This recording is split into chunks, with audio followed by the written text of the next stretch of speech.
दुनिया में हर मकतबा फ़िक्र जो है कुछ बेसिक्स पे तवज्जो देता है। आप अपने दोस्त को एक बात शुरू से बता दें कि मैं हर मामले में आपके साथ हूँ, लेकिन गलत काम में आपके साथ नहीं हूँगा। I must be happy all the time and if I am not something is wrong with me. कितनी चीज़ें हैं उनसे आप डिसएग्री कर रहे हैं, ज़रा काउंट करके अपना नंबर बताइए। जब तक ये बाउंड्रीज ख़त्म नहीं होंगी दुनिया में फिर अमन नहीं होगा। वो आपके मुल्क में शायद अमन हो जाए। बहुत शुक्रिया आप लोग आए एक तालिब इल्म को सुनने के लिए। मेरी कोशिश होगी कि आज हम कुछ ऐसा सीख के जाएं कि जिससे हमारी ज़िंदगी में बहुत सारा फ़र्क पड़े। और हमारा जो टॉपिक है वो ये है कि एंगर, डिप्रेशन और एंग्जाइटी, ये तीन जो मेजर प्रॉब्लम्स हैं हमारी लाइफ में, इनको हम एक ऐसे तरीके से दूर करना सीखेंगे कि जिससे हमें इमीडिएट फ़ायदा होगा। अच्छा, मैंने बड़ा स्पेसिफिक एक लफ्ज़ इस्तेमाल किया, दूर का। तो दूर से ये बिल्कुल मुराद नहीं कि ये चीज़ें ख़त्म होंगी। दूर से मुराद है या दूर हो जाएंगे। तो ठीक है, bit attraction and bit technical as well. इसके साथ साथ हमें ये फ़ायदा होगा कि और भी जो नेगेटिव फीलिंग्स हैं, नेगेटिव इमोशंस हैं, मसलन नफ़रत है, जेलसी है, खौफ है, इस तरह की जो चीज़ें हैं, आफुलाइजेशन है, कोसना है अपने आप को, इन फीलिंग्स के हवाले से भी हमें फ़ायदा होगा। तो टेक्निक एक ऐसी है जो वर्ल्ड वाइड इस्तेमाल होती है। और नफ्सियात में जो चार मेजर स्कूल ऑफ थाट्स हैं, उनमें एक स्कूल ऑफ थाट की मुझे लगता है कि ये बेस्ट टेक्निक है। And I was lucky enough कि मैंने जिन खातून से, जिन उस्ताद से ये सीखी, वो डायरेक्ट उस बंदे से सीखी हुई थी जिन्होंने कि इस टेक्निक को इन्वेंट किया।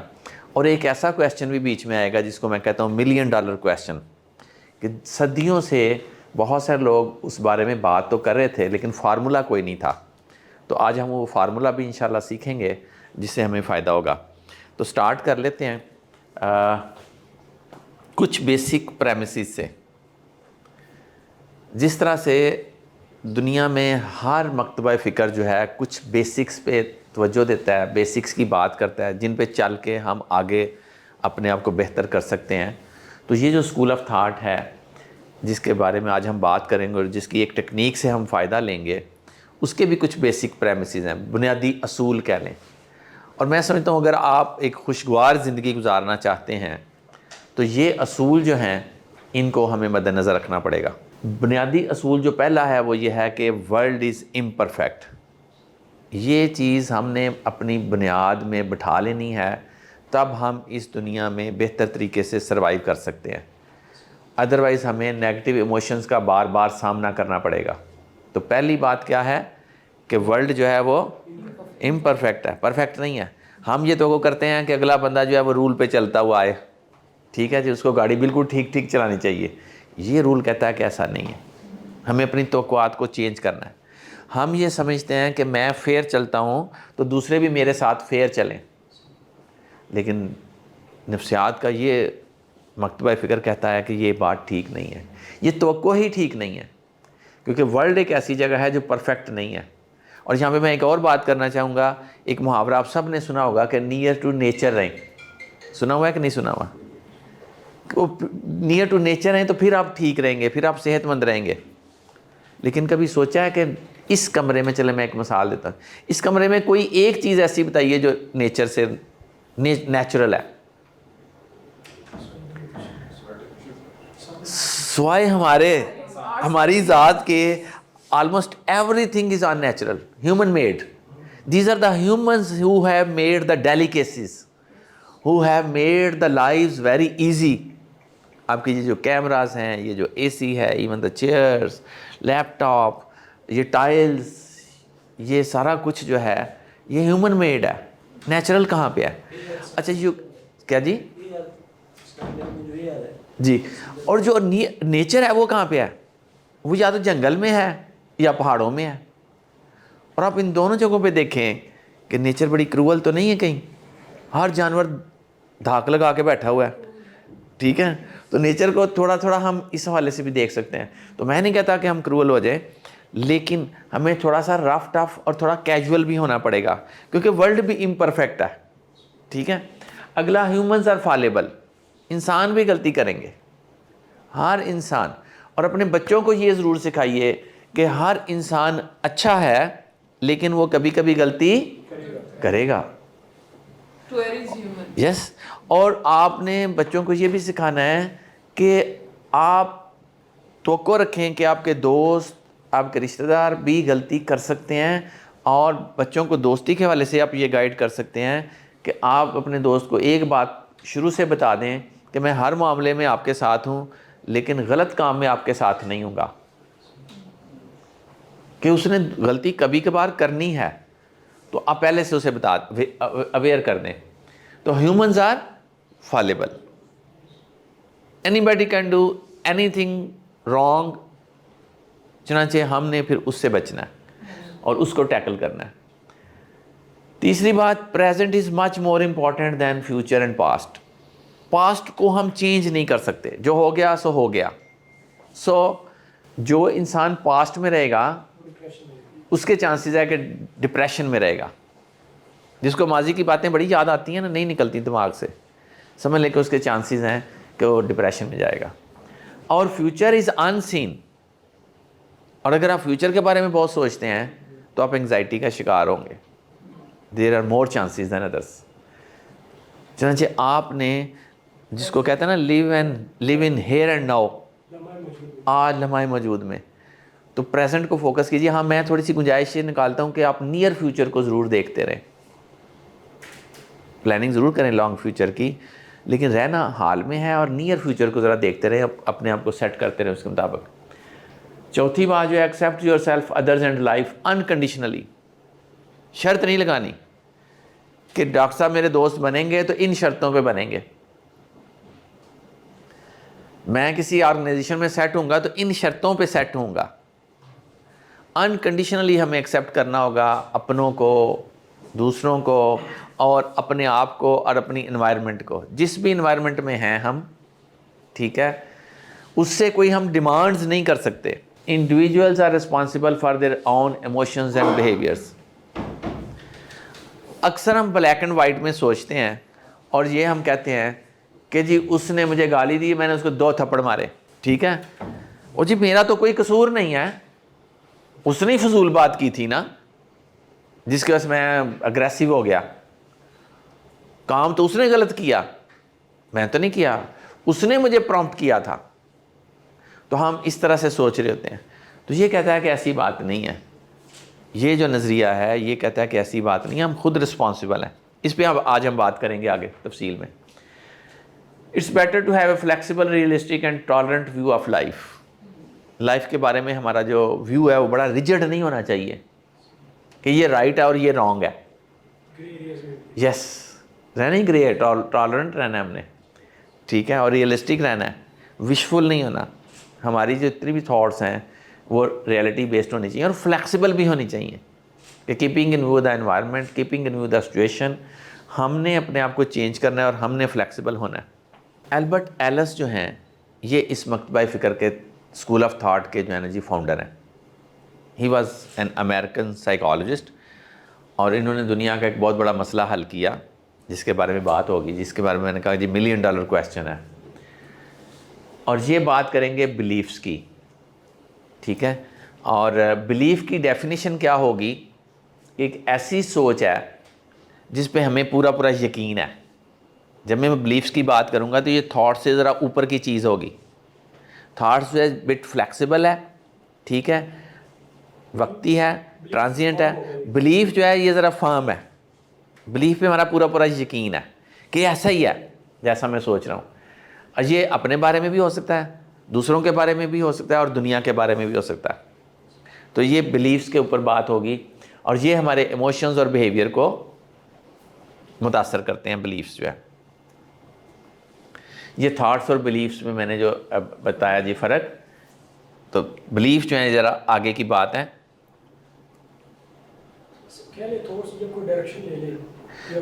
थॉट फौरी आती है, कोई कुछ भी हुआ जो इमीडिएट हमारी सोच है उसको हम थॉट कहेंगे। जो बिलीफ है ये यकीन है, ऐसी बातें जिन पे हमें पूरा यकीन है।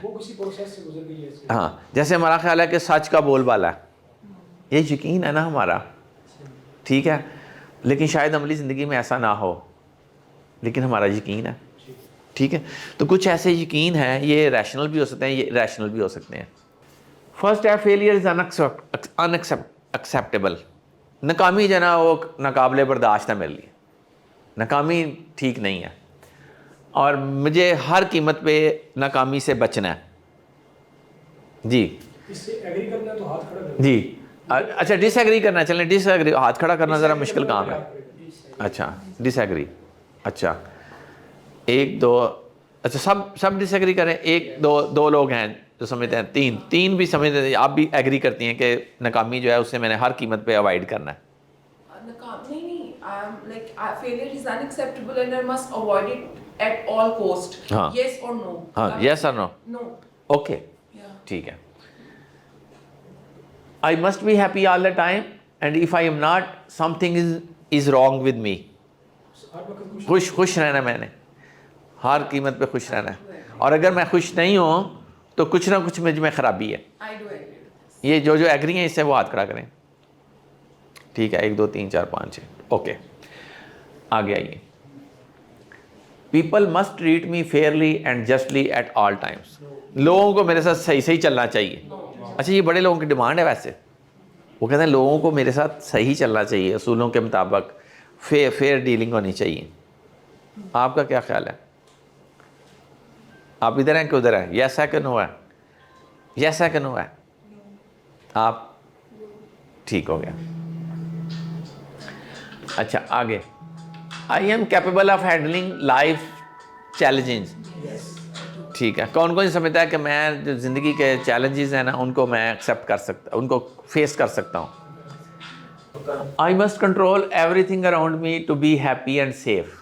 मेरा कंट्रोल होना चाहिए चीज़ों पे, ठीक है, बीवी पे, बच्चों पे, काम में, हर चीज़ कंट्रोल में होनी चाहिए मेरी। ठीक है, स्ट्रॉन्ग होना चाहिए मुझे। It's not about strong, it's being influenced. हाँ। और आप अपनी थॉट्स को इम्पोज कर रहे हो। मैं पढ़ा हूँ ना तो मेरा कंट्रोल होना चाहिए ना मेरे घर पे। नहीं। मैं अदारे का पढ़ा हूँ तो मेरा कंट्रोल होना चाहिए अदारे पे। ठीक है, कौन कौन है जो कहता है कि जी यस? कोई भी नहीं? अच्छा वेरी गुड। ठीक है, एनी फॉर्म ऑफ सैडनेस और discomfort is intolerable and must be avoided. ठीक है Yes, yes, yes, ठीक I है। do agree. जी, और कौन कौन एग्री करता है कि सैडनेस नहीं होनी चाहिए, ये एक नाकाबिले बर्दाश्त है सैडनेस जो है, और जो डिसकम्फर्ट है, Yes, I ठीक है, ये भी जो है ना ये नहीं होनी चाहिए। ठीक है okay. If someone disapproves me it means I am unworthy. अगर उसने मुझे अप्रूव ना, उसने मुझे कबूल ना किया ऐसे कैसे ही, तो मैं वर्थलेस हूँ। No. अच्छा ये डिपेंड करता है, to be very honest, it depends on the situation. Sometimes आपका डिसअप्रूवल है किसी ऐसी चीज के ऊपर वे यू आर ओके, मतलब लाइक अगर आप एक्सेप्ट कर लेते हैं, but sometimes way you really want to do it, और अगर अगला बंदा उसको डिसअप्रूव करता है तो फिर you feel as if you are unworthy. Unworthy जो हमारा मतलब का बंदा है, जिससे हम चाह रहे हैं कि अप्रूवल मिले, वो हमारी बात को सुने। मैंने अपना काम बहुत अच्छे से किया पूरा साल, और मेरी जो ACR आई है वो अच्छी नहीं आई, तो मैंने अपने बॉस से जब बात की तो वो नहीं उस चीज को कर रहा है, तो I feel like as if I am unworthy. बिल्कुल ठीक, बिल्कुल ठीक। आप जनरल कह रहे हैं, वो स्पेसिफिक कह रहे हैं, It सिचुएशन depends. हाँ। मैं ये कह रही हूँ कि it depends on the situation to situation. Someone है ना, वो कोई भी हो सकता है, तो उन्होंने समवन का बताया बॉस है, वो बिलवर्ड भी हो सकता है, वो फ्रेंड भी हो सकता है, जैसे आप कह रहे थे किसी हाँ। इदारे में आपको वो कोई चीज़ भी हो सकती है। ठीक है, कि फलां चीज़ जो है मैंने लेनी है, और अगर वो नहीं मिलेगी तो मैं जो है किसी काबिल नहीं हूँ। ठीक है, if things don't go my way it's unbearable. अगर हालात मेरे मुताबिक नहीं ना चल रहे, चीज़ें मेरे मुताबिक नहीं हो रही, तो ये नाकाबिले बर्दाश्त है। अच्छा जी ठीक है। Others are responsible for my unhappiness and problem. मेरी प्रॉब्लम की जड़ तो मेरी बीवी है, मेरा मियाँ है, ये बाहर के लोग हैं। ठीक है ना, या ए जेडे मेरे मुलाजम ने ना मेरे, या मेरा जो बॉस है ना, मेरी टेंशन का जिम्मेदार है। एग्री करते हैं ना? हाँ हाँ, डू यू एग्री? जी जी, कौन कौन एग्री करता है? ज़रा हाथ खड़े करें ना। अच्छा जी, आहिस्ता आहिस्ता हाथ खड़े हो रहे हैं इस पे लेकिन खड़े हो रहे हैं। ओके चलें जी। Life should be easy and free of difficulties. I wish. हाँ आई विश। जी जी This my. अच्छा हैंड रेज करने हैं, हाँ जी। ठीक है जी। कौन कौन एग्री करता है? कौन कौन एग्री करता है कि लाइफ शुड बी इजी, ठीक है, एंड फ्री ऑफ डिफिकल्टीज? है या नहीं है सेपरेट डिबेट, पर ठीक, होनी चाहिए। ठीक हो गया। My friend is in a bad mood and I know it's because of मी। वो जो कोई मसला हो गया है मेरा अपने दोस्त के साथ, ठीक है, तो उसकी वजह जो है ना वो मैं, अगर मैं हूँ तो मुझे पता होता है कि मैं हूँ। अच्छा आप होती हैं, हाँ, ठीक sometimes, है, yes, ठीक I हो, am. ठीक है Because I'm human. जी। ज़रा अब काउंट करना है कि कितनी जो चीज़ें हैं उनसे आप एग्री कर रहे हैं और कितनी जो चीज़ें हैं उनसे आप डिसएग्री कर रहे हैं। ज़रा काउंट करके अपना नंबर बताइए, कितने चीज़ों से कितने, यस 10 परसेंटेज निकाल के बतानी है, कितने परसेंट, या नंबर मुझे बता दीजिए। हम टोटली तकरीबन 10 से ही डिसएग्री कर रहे हैं लोग। अच्छा 10 के 10 से डिसएग्री कर लिए जी। आप 11 होगा। 11 है? अच्छा एक, हाँ ठीक है। कितनों से एग्री कर रहे हैं? 3 पॉइंट से मैंने एग्री। जी सर, वेलकम। कितनों से एग्री हैं और कितनों से डिसएग्री हैं? हाँ काउंट करके बताइए ताकि हम रेशो निकाल लें थोड़ी सी। थोड़ा सा डेटा 3 से हो सकता है। 3 से एग्री हैं, बाकी सबसे डिसएग्री हैं, ठीक है। 4 से एग्री हैं, बाकी डिसएग्री हैं जी।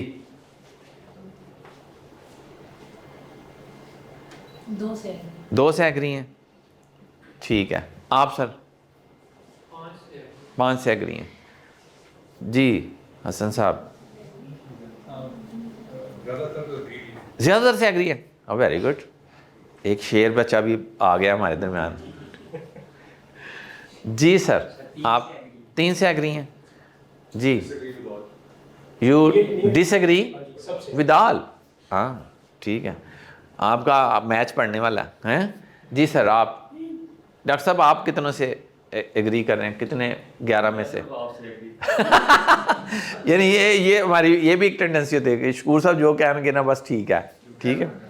तो शकूर साहब कह रहे हैं कि इसमें सिर्फ एक ऐसा है जिससे आप एग्री कर सकते हैं, बाकी सबसे डिसएग्री करना है। बाकी सारे हमारे जो है ना इरेशनल थॉट्स हैं, ये बेसिक प्रेमिसेस के ख़िलाफ़ हैं, या इस स्कूल ऑफ थॉट के मुताबिक ये ठीक नहीं है।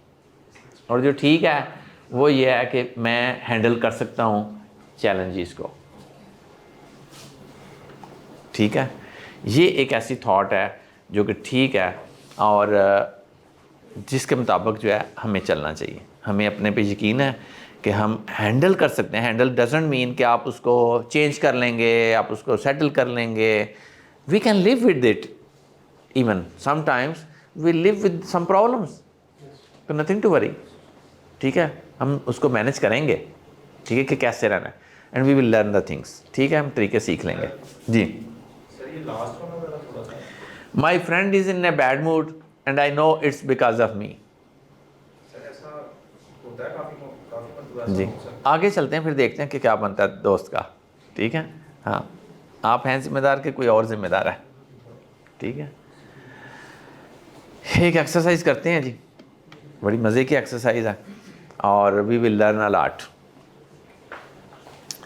अब मैंने जब ये सीखी ना तो मेरी पर्सनैलिटी में बड़ी ह्यूज चेंज आई, और उस दिन के बाद से मैंने अपने अंदर एक बड़ा वाज़ेह फ़र्क देखा। और मुझे उम्मीद है इसमें एक तो आपको सेल्फ़ अवेयरनेस मिलेगी और एक फ्यूचर प्लान भी मिलेगा इंशाल्लाह। इसे एक 2 मिनट की एक्सरसाइज होगी। हमने आंखें बंद करनी है जी, और अल्लाह करीम से, खुदा से एक चीज़ मांगनी है, एक से ज़्यादा नहीं मांगनी, ठीक है जी। एक चीज़ मांगनी है, फिर आंखें खोल देनी। चलें जी, एक दुआ कर लें, एक विश कर लें। मैंने विश कर ली है, जो ही आप विश कर लें, दुआ मांग लें, तो आप आंखें खोल लें।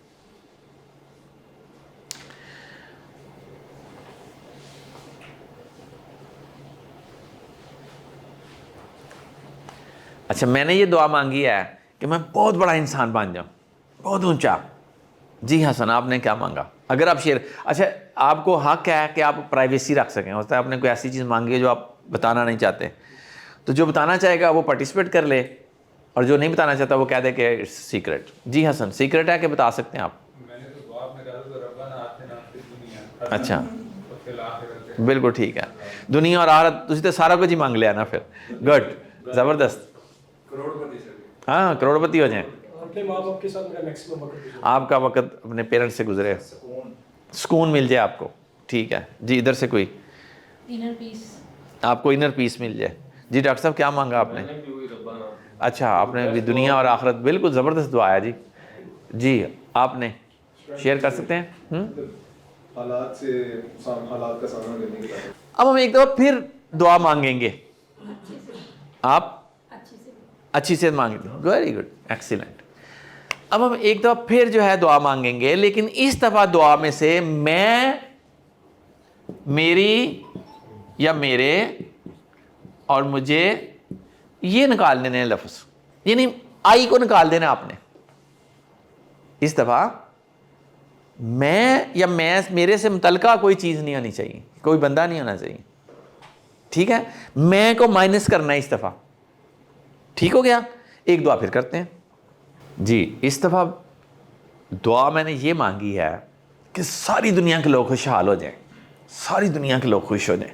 जी हसन, जिन लोगों ने पहले शेयर की दुआ, इस दफ़ा भी वो शेयर करें ज़रा दुआ जी प्लीज़। दुनिया में अमन के लिए, दुनिया में अमन हो जाए जी। डॉक्टर साहब आपने क्या दुआ की इस दफ़ा? मेरा भी ये था कि दुनिया में खुशहाली और अमन हो। दुनिया में खुशहाली जी। लोगों की ज़िंदगी आसान है, कौन से लोगों की? सबकी, सारी दुनिया के, या कि पाकिस्तान के, या शहर के, या मोहल्ले के?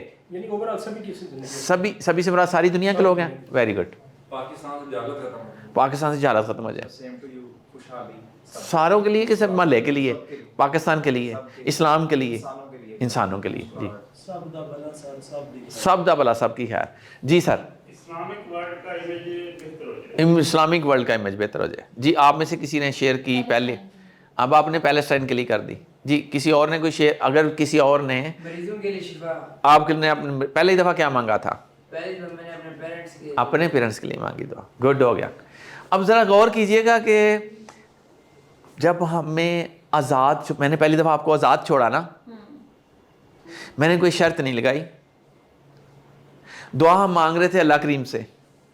अल्लाह करीम के ख़जानों में इतना सारा कुछ है कि हम जो मर्ज़ी ले लें उसके ख़जानों में कमी बिल्कुल नहीं होती। वो क्या कहते हैं, क्या मिसाल है कि जी वो समुंदर में सुई जी सर, एक सुई डुबो के निकालें तो उतनी भी कमी नहीं होती। तो देने वाले के पास इतना कुछ है, और मैंने ओपन छोड़ा के मांग लो, जो मांगना है ले लो। और पहली दफ़ा हम सब ने अपनी ज़ात से, अपनी ज़ात के लिए या तो दुआ मांगी, या अपने से जुड़े हुए लोगों के लिए मांगी। कहीं हम थोड़े थोड़े सेल्फिश तो नहीं हैं? काफ़ी है मैं ये नहीं कहना चाह रहा, ठीक है। और जब हमने माइनस किया अपने आप को, तो फिर हमारी दुआएं बहुत बेहतर हो गई। लेकिन फिर भी कहीं कुछ लोग अपनी ज़ात से निकल के अपने मुल्क तक अटक गए। कुछ लोग जो हैं वो सिर्फ आलमी इस्लाम तक रुक गए। लेकिन खुशी की बात यह है कि अक्सरियत जो थी वो उन्होंने सारी दुनिया के लिए दुआ कर दी। अनटिल और अनलेस सारे लोग सारी दुनिया के लिए दुआ नहीं ना करेंगे तो फिर फड्डे रहेंगे। जब तक ये बाउंड्रीज ख़त्म नहीं होंगी दुनिया में, फिर अमन नहीं होगा। वो आपके मुल्क में शायद अमन हो जाए, लेकिन हमसाये में अमन नहीं होगा। और जब हमसाये में अमन नहीं होगा तो आपके मुल्क में भी अमन नहीं हो सकता। ये दुनिया ने अब सीख लिया है, ये दुनिया ने अब सीख लिया है कि खिता पूरा मिल के चलेगा तो बेहतरी हो सकती है। तो नफ्सियात में भी बहुत सारे लोग जो हैं वो इस चीज़ को मानते हैं। तो मेरा ख्याल ये है कि हम सब की दुआओं में से मैं को निकल जाना चाहिए। और मुझे एक और चीज़ लगती है कि जिससे हम दुआ मांग रहे हैं वो इतनी बड़ी हस्ती है और उसके कंट्रोल में इतना सारा कुछ है। तो मैं एक मिसाल देता हूँ कि अगर एक बंदा हो जो अरबपति भी नहीं, खरबपति से भी ऊपर कोई अनलिमिटेड उसके पास वेल्थ है, और वो आपसे बड़ा खुश होकर कि मांगो जो मांगना है, और आपके 1 रुपया दे दो, तो वो इंसल्ट फील करेगा कि नहीं करेगा? वो कहेगा इसने तो मेरी कदर ही नहीं की, इसने मेरी हैसियत ही नहीं पहचानी। यस, तो शायद मैं एंग्री हो कि यार है कि 1 रुपया मांगा है मुझसे, वो मुझसे मांगना है करोड़ों में मांगो, जिस तरह आपने करोड़ की बात की। तुम अल्लाह से मांग रहे हो यार, तो फिर मांगो कुछ बड़ा मांगो, छोटी छोटी चीज़। तो मैंने जब ये दुआ सीखी ना जी, तो मुझे लगा मैं तो बड़ा सेल्फिश हूँ।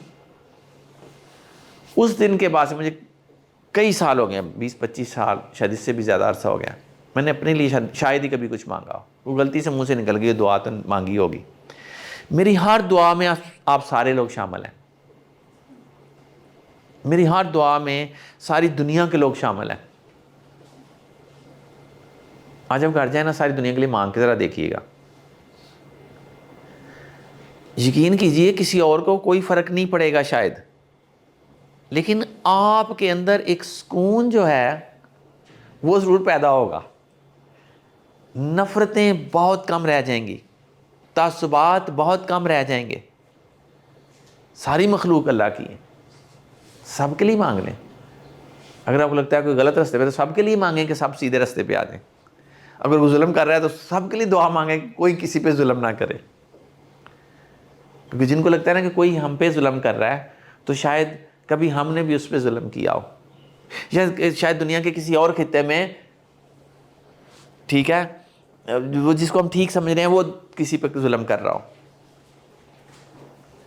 तो मेरा ख्याल ये है, और मैं मानने वाला हूँ, मैं से हूँ कि इस दुआ पे, कि जब तक हमारी दुआएं सीधी नहीं होंगी ना, ये मुश्किल है कि हमारी ज़िंदगियों में सुकून आए। ठीक है जी, आगे चलें। यहाँ तक कोई बात अगर आप कोई पूछना चाहें, कोई क्वेश्चन करना चाहें, जी प्लीज़। सर मेरा सवाल ये है कि 1.5 अरब के लगभग मुसलमान हैं पूरी दुनिया के अंदर, तो सबकी दुआएं रद्द की जा रही हैं अल्लाह ताला की बारगाह में। मतलब फ़लस्तीन के लिए पूरे 1.5 अरब मुसलमान दुआएं मांग रहे हैं, लेकिन सबकी दुआएं रद्द हो रही हैं। इसका मतलब फिर सारे 1.5 अरब भी वो सारे खसारे में। ऐसा आपके बात से मुझे लगा, ऐसा क्या ऐसा है? इसका जवाब मैं अकेले में दे सकता हूँ, सबके सामने नहीं। क्योंकि मेरा ज़ाती ख्याल ये है कि दुआएं जो है ना, हमें खुद लगती हैं, शायद दूसरों को नहीं लग रही होती। मुझे लगता है कि दुआ जो है वो बेसिकली बनी हमारे लिए। मैं जो दुआ मांगता हूँ ना, उसका मुझे नहीं पता दूसरे पे असर होता है, कितना होता है कितना नहीं, इस पर डिबेट हो सकती है, लेकिन उसका इमीडिएट इम्पैक्ट मेरी पर्सनैलिटी पे ज़रूर आएगा कि मैं कैसी दुआ मांगता हूँ। और अगर मैं अपनी दुआ में सिर्फ अपने आप को शामिल कर रहा हूँ, अपनी फैमिली को कर रहा हूँ, तो मैं बहुत लिमिटेड हूँ, बहुत सेल्फिश हूँ। ये दायरे जितने तंग हैं ना, उतने ही आप भी तंग हैं, उतना ही कम आपको मिलना है, मेरा ख्याल है। जितनी खुली दुआएं होंगी, जितनी बड़ी दुआएं होंगी, जितने ज़्यादा लोगों के लिए आप मांगेंगे, मुझे यकीन है अल्लाह करीम आपको उतना ज़्यादा नवाजेंगे। जी, उतना ही सही पे है। इसलिए कि आपको इमीडिएट इफेक्ट हो रहा है। मैंने अर्ज़ किया कि आप ये दुआ मांग के देखिए, आज इमीडिएटली आप पुरसुकून फील करेंगे।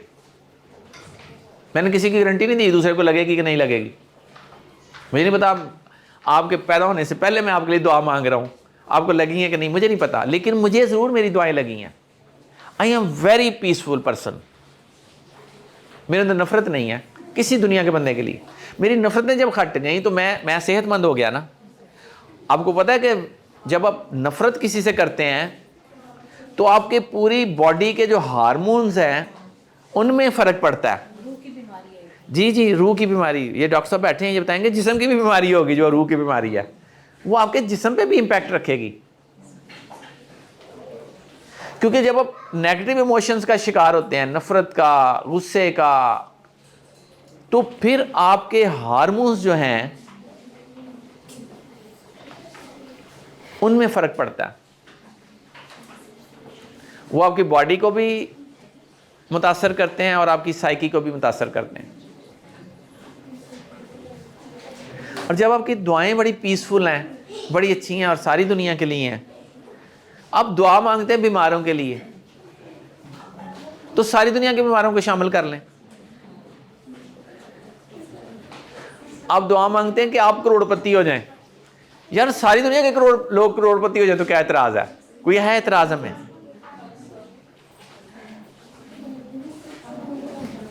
आप दुआ मांगते हैं मेरे अम्मी अबू मेरे साथ रहें, तो क्या आप हमसाए में या थोड़ा सा दूर आपका कोई दोस्त है उसके अम्मी अबू उसके साथ रहें, तो क्या ये खुशी की बात नहीं है? तो सिर्फ अपने ही क्यों, जिसे मांग रहे हो वो तो सबका खुदा है, उसके लिए तो सारी मखलूक उसकी मखलूक है, उसके लिए तो सारी जनता उसकी जनता है।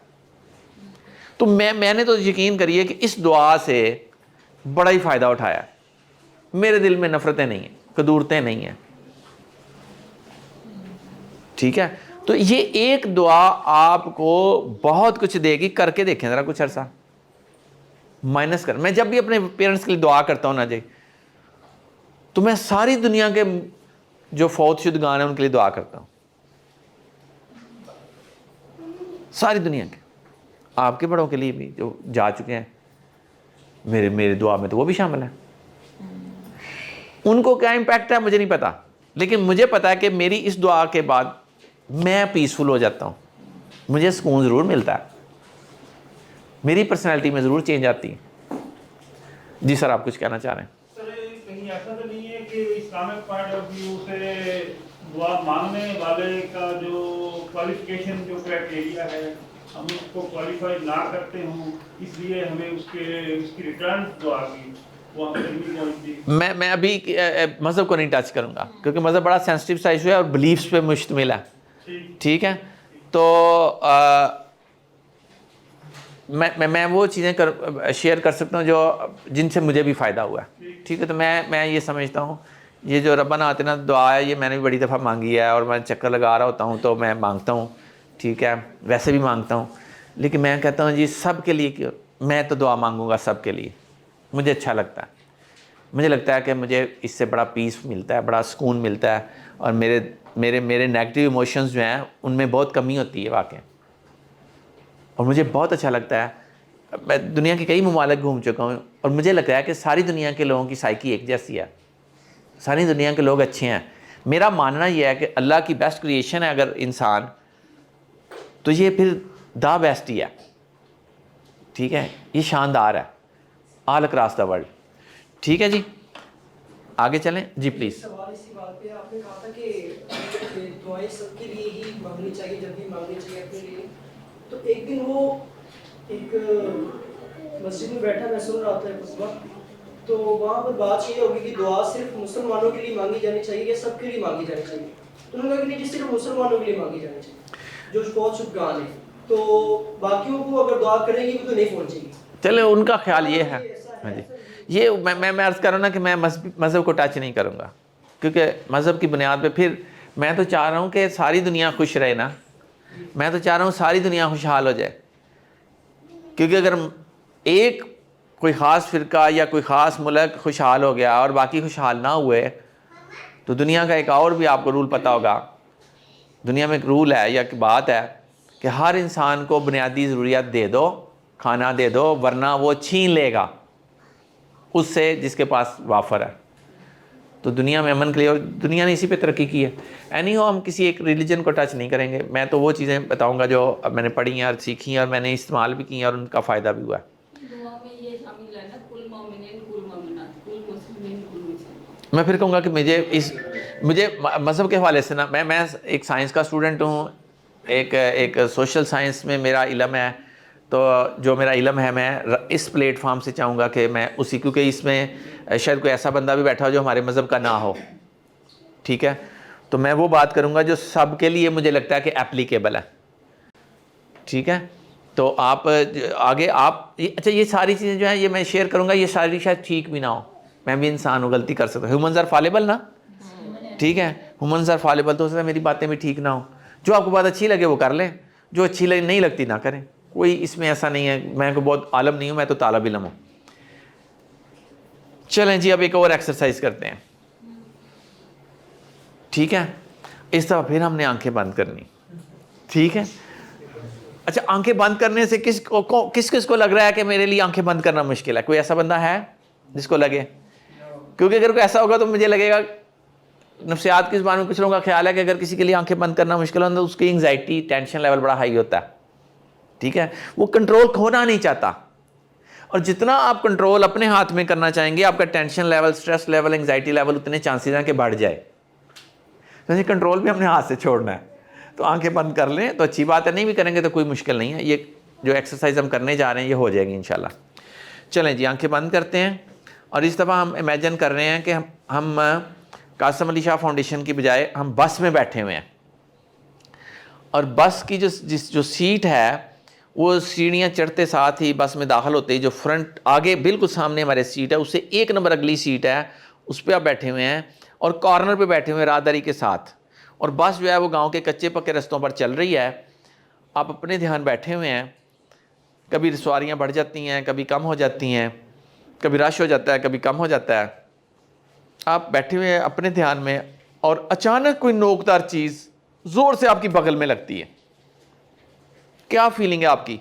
मैं अब चंद एक लोगों से, सिलेक्टेड लोगों से जिनके नाम मुझे पता है या जिनसे आशनाई है, कुछ मेल्स को मैं टच करके भी पूछ लूँगा। आंखें आपने बंद रखनी है और आपने बताना है कि ये कोई चीज़ लगी हमें नोकदार ज़ोर से बगल में, तो क्या हमारी फीलिंग क्या है? हमें गुस्सा आ गया है, हम खौफजदा हो गए हैं, परेशान हो गए हैं, रोना आ गया है, हमारी फीलिंग क्या है? आंखें बंद रखते हुए डॉक्टर इमरान साहब आप बताइए कि आप डर गए हैं, घबरा गए हैं, गुस्सा, नफरत, खौफ, परेशानी, टेंशन, क्या फीलिंग है? परेशानी होगी, परेशानी है। जी हसन आप बताइए। इरिटेशन हुई है, आंखें बंद रखनी है। जी सर आप बताइए। हैरानगी हुई है, बिल्कुल ठीक। जी सर आप बताइए। अच्छा जी हार्ट बीट फास्ट हो गई, डर गई हैं आप? ओके अच्छा, अब फटाफट हम पीछे मुड़ के देखते हैं तो हमें नज़र क्या आता है कि एक बहुत बूढ़े बाबा जी हैं, 100 साल से भी ज़्यादा उम्र है उनकी, हड्डियों का ढांचा है, बदन पे पुराने पवंद लगे कपड़े हैं, टूटी फूटी चप्पल पहनी हुई है, आंखों पे उनके एक मोटे शीशों की काली ऐनक थी, वो उन्होंने रस्सी से बांधी हुई थी और वो झटके से नीचे गिर गई है और गले में लटक रही है, और एक आंख उनकी है ही नहीं, देयर इज़ ए होल, और दूसरी आंख भी फूल के कुप्पा होकर बाहर आई हुई है, और एक हाथ में उनके भारी सा सब्जी का थैला है और दूसरे हाथ में छड़ी है। और हुआ ये है कि वो बस पे चढ़े हैं, चढ़ते साथ ही ड्राइवर ने फटाफट बस को चलाया है कि मैं अगली सवारियाँ जाके पकड़ूं। दचके से वो नीचे गिरने लगे हैं, गिरने से बचने के लिए उन्होंने वो छड़ी चलाई, उनको नहीं पता किसको लगी, कहाँ लगी, लेकिन आपको छड़ी लगने से उनको वो सहारा मिल गया जो उन्हें बचने के लिए चाहिए था। आपकी वजह से एक इंसान की जान बच गई, वरना अगर आपको छड़ी ना लगती, बाबा जी नीचे गिरते तो उन्होंने तड़प तड़प के चंद घंटों या चंद दिनों में मर जाना था, क्योंकि इस उम्र में एक 100 साल कमज़ोर नहीफ बुज़ुर्ग की हड्डियां नहीं थी जुड़ सकती। एक ज़िंदगी आपकी वजह से बच गई है। ये देख के अब बताइए कि अब आपकी फीलिंग क्या है? डॉक्टर इमरान आप बताइए, अब आप कैसा फील कर रहे हैं? गुस्सा, नफरत, खौफ, डर, परेशानी, हमदर्दी, तरस, क्या हमदर्दी है? जी हसन आप बताइए आपकी क्या फीलिंग है? सुकून का एहसास हो गया, गुड। जी सर आप पुरसुकून हो गए आप? जी सर आप? बुजुर्ग जो है उनको पूछना क्या हुआ है आपको पहले से। ठीक है, यानी अब हम दर्दी करेंगे उनके साथ। जी पीछे किसी ने हाथ खड़ा किया था और उस वक्त उन्होंने बताया था कि मैं डर गई हूँ, इस वक्त क्या फीलिंग है?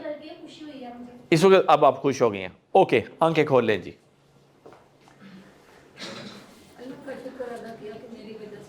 और पहले जब आपने नहीं पीछे मुड़ के देखा था उस वक्त क्या फीलिंग थी? बाद में तो आपने अल्लाह का शुक्र अदा किया, good.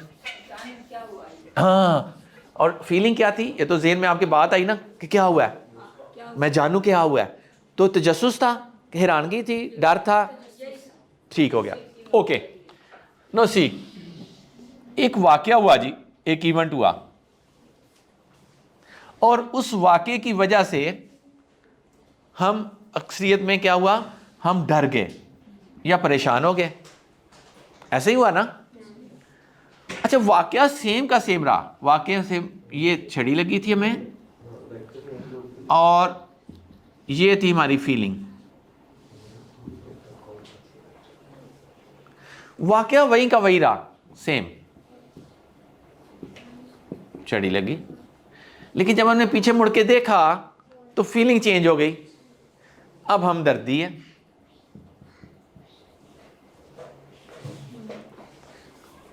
Event is the same, feeling is changed. Why? Because first में हमें उसका पूरी क्लैरिटी नहीं थी सिचुएशन की, और मुझे डिस्कम्फर्ट पहुंचा था कि आई फेल्ट पेन कि वो छड़ी लगने से। तो मुझे हुआ कि ये क्या है, डर था, सरप्राइज था, व्हाटएवर। पर जैसे ही मुझे पता चला तो मैं एम्पैथेटिक हो गई कि इस जगह मैं भी हो सकती थी, तो मैं भी शायद ऐसे ही करती, तो ठीक है, इट्स ओके, और मैंने किसी को बचा लिया है। ठीक है, तो वो इवेंट चेंज हो गया ना ऑल टुगेदर। गुड हो गया, बिल्कुल ठीक है जी। और कोई बता सकता है कि क्या हमारे अंदर ऐसी चेंज आई है जिसकी वजह से हमारी फीलिंग चेंज हो गई है, जबकि वाकया इवेंट जो है वो सेम है, इवेंट चेंज नहीं हुआ, सिचुएशन चेंज नहीं हुई, फीलिंग चेंज हो गई है। बस पर्सपेक्टिव क्लियर हुआ है, वो इन्फॉर्मेशन पूरी नहीं थी, पूरी हुई तो क्या हम ये कह सकते हैं कि सोचें चेंज हो गई हैं? पहले हम कुछ और सोच रहे थे, जो आप पर्सपेक्टिव की बात कर रही हैं और उन्होंने बड़ी डिटेल से अपनी थॉट्स भी बता दी, तो कहीं ऐसा तो नहीं कि यहाँ पे हम ये सोच रहे थे पता नहीं क्या हुआ है, और जब हमने ये सोचा पता नहीं क्या हुआ है तो हम डर गए, और जब हमने पीछे मुड़ के देखा तो हमारी सोच बदल गई, और अब हम ये सोच रहे हैं कि मेरी खैर है, शुक्र है बाबा जी की जान बच गई मेरी वजह से, तो मैं बाबा जी को जगह दे दूं। ठीक है, तो फिर क्या हुआ, जब हमारी ये सोच हुई तो हमदर्दी की फीलिंग आ गई। क्यों जी, कैसा ही है?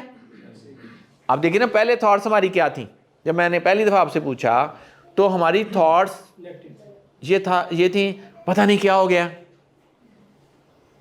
किसी ने कुछ कर दिया है, तो इस तरह की थॉट्स आई। और जब हमने पीछे मुड़ के देखा तो हमारी थॉट्स थी शुक्र है। अच्छा, फर्स्ट वाले इंसिडेंट में हमें ना सिर्फ sorry incident is same, incident एक ही है, फर्स्ट सेकंड नहीं है, हाँ जी। इंसिडेंट वहीं का वहीं है, इवेंट वहीं का वहीं है। ठीक है, फीलिंग चेंज हुई है। फीलिंग क्यों चेंज हुई है? इन्होंने कहा पर्सपेक्टिव बदल गया, आपने अपनी सोचों का जिक्र किया, पहले मैंने ये सोचा था तो ये फीलिंग थी, अब मैंने ये सोचा है तो ये फीलिंग है, तो सोचें चेंज हुई हैं जिनकी वजह से फिर फीलिंग्स चेंज हो गई। वो जो है ना, वो सिचुएशन को डिफाइन कर रही है, ये रियलिटी को डिफाइन कर रही है बेसिकली। वो एक सिचुएशन थी मेरे साथ हुई, अच्छा, सिचुएशन ये है, सिचुएशन ये है, रियलिटी वो है। अच्छा दो देखें, सिचुएशन इज रियलिटी, छड़ी आपको लगी है, this is situation and this is reality.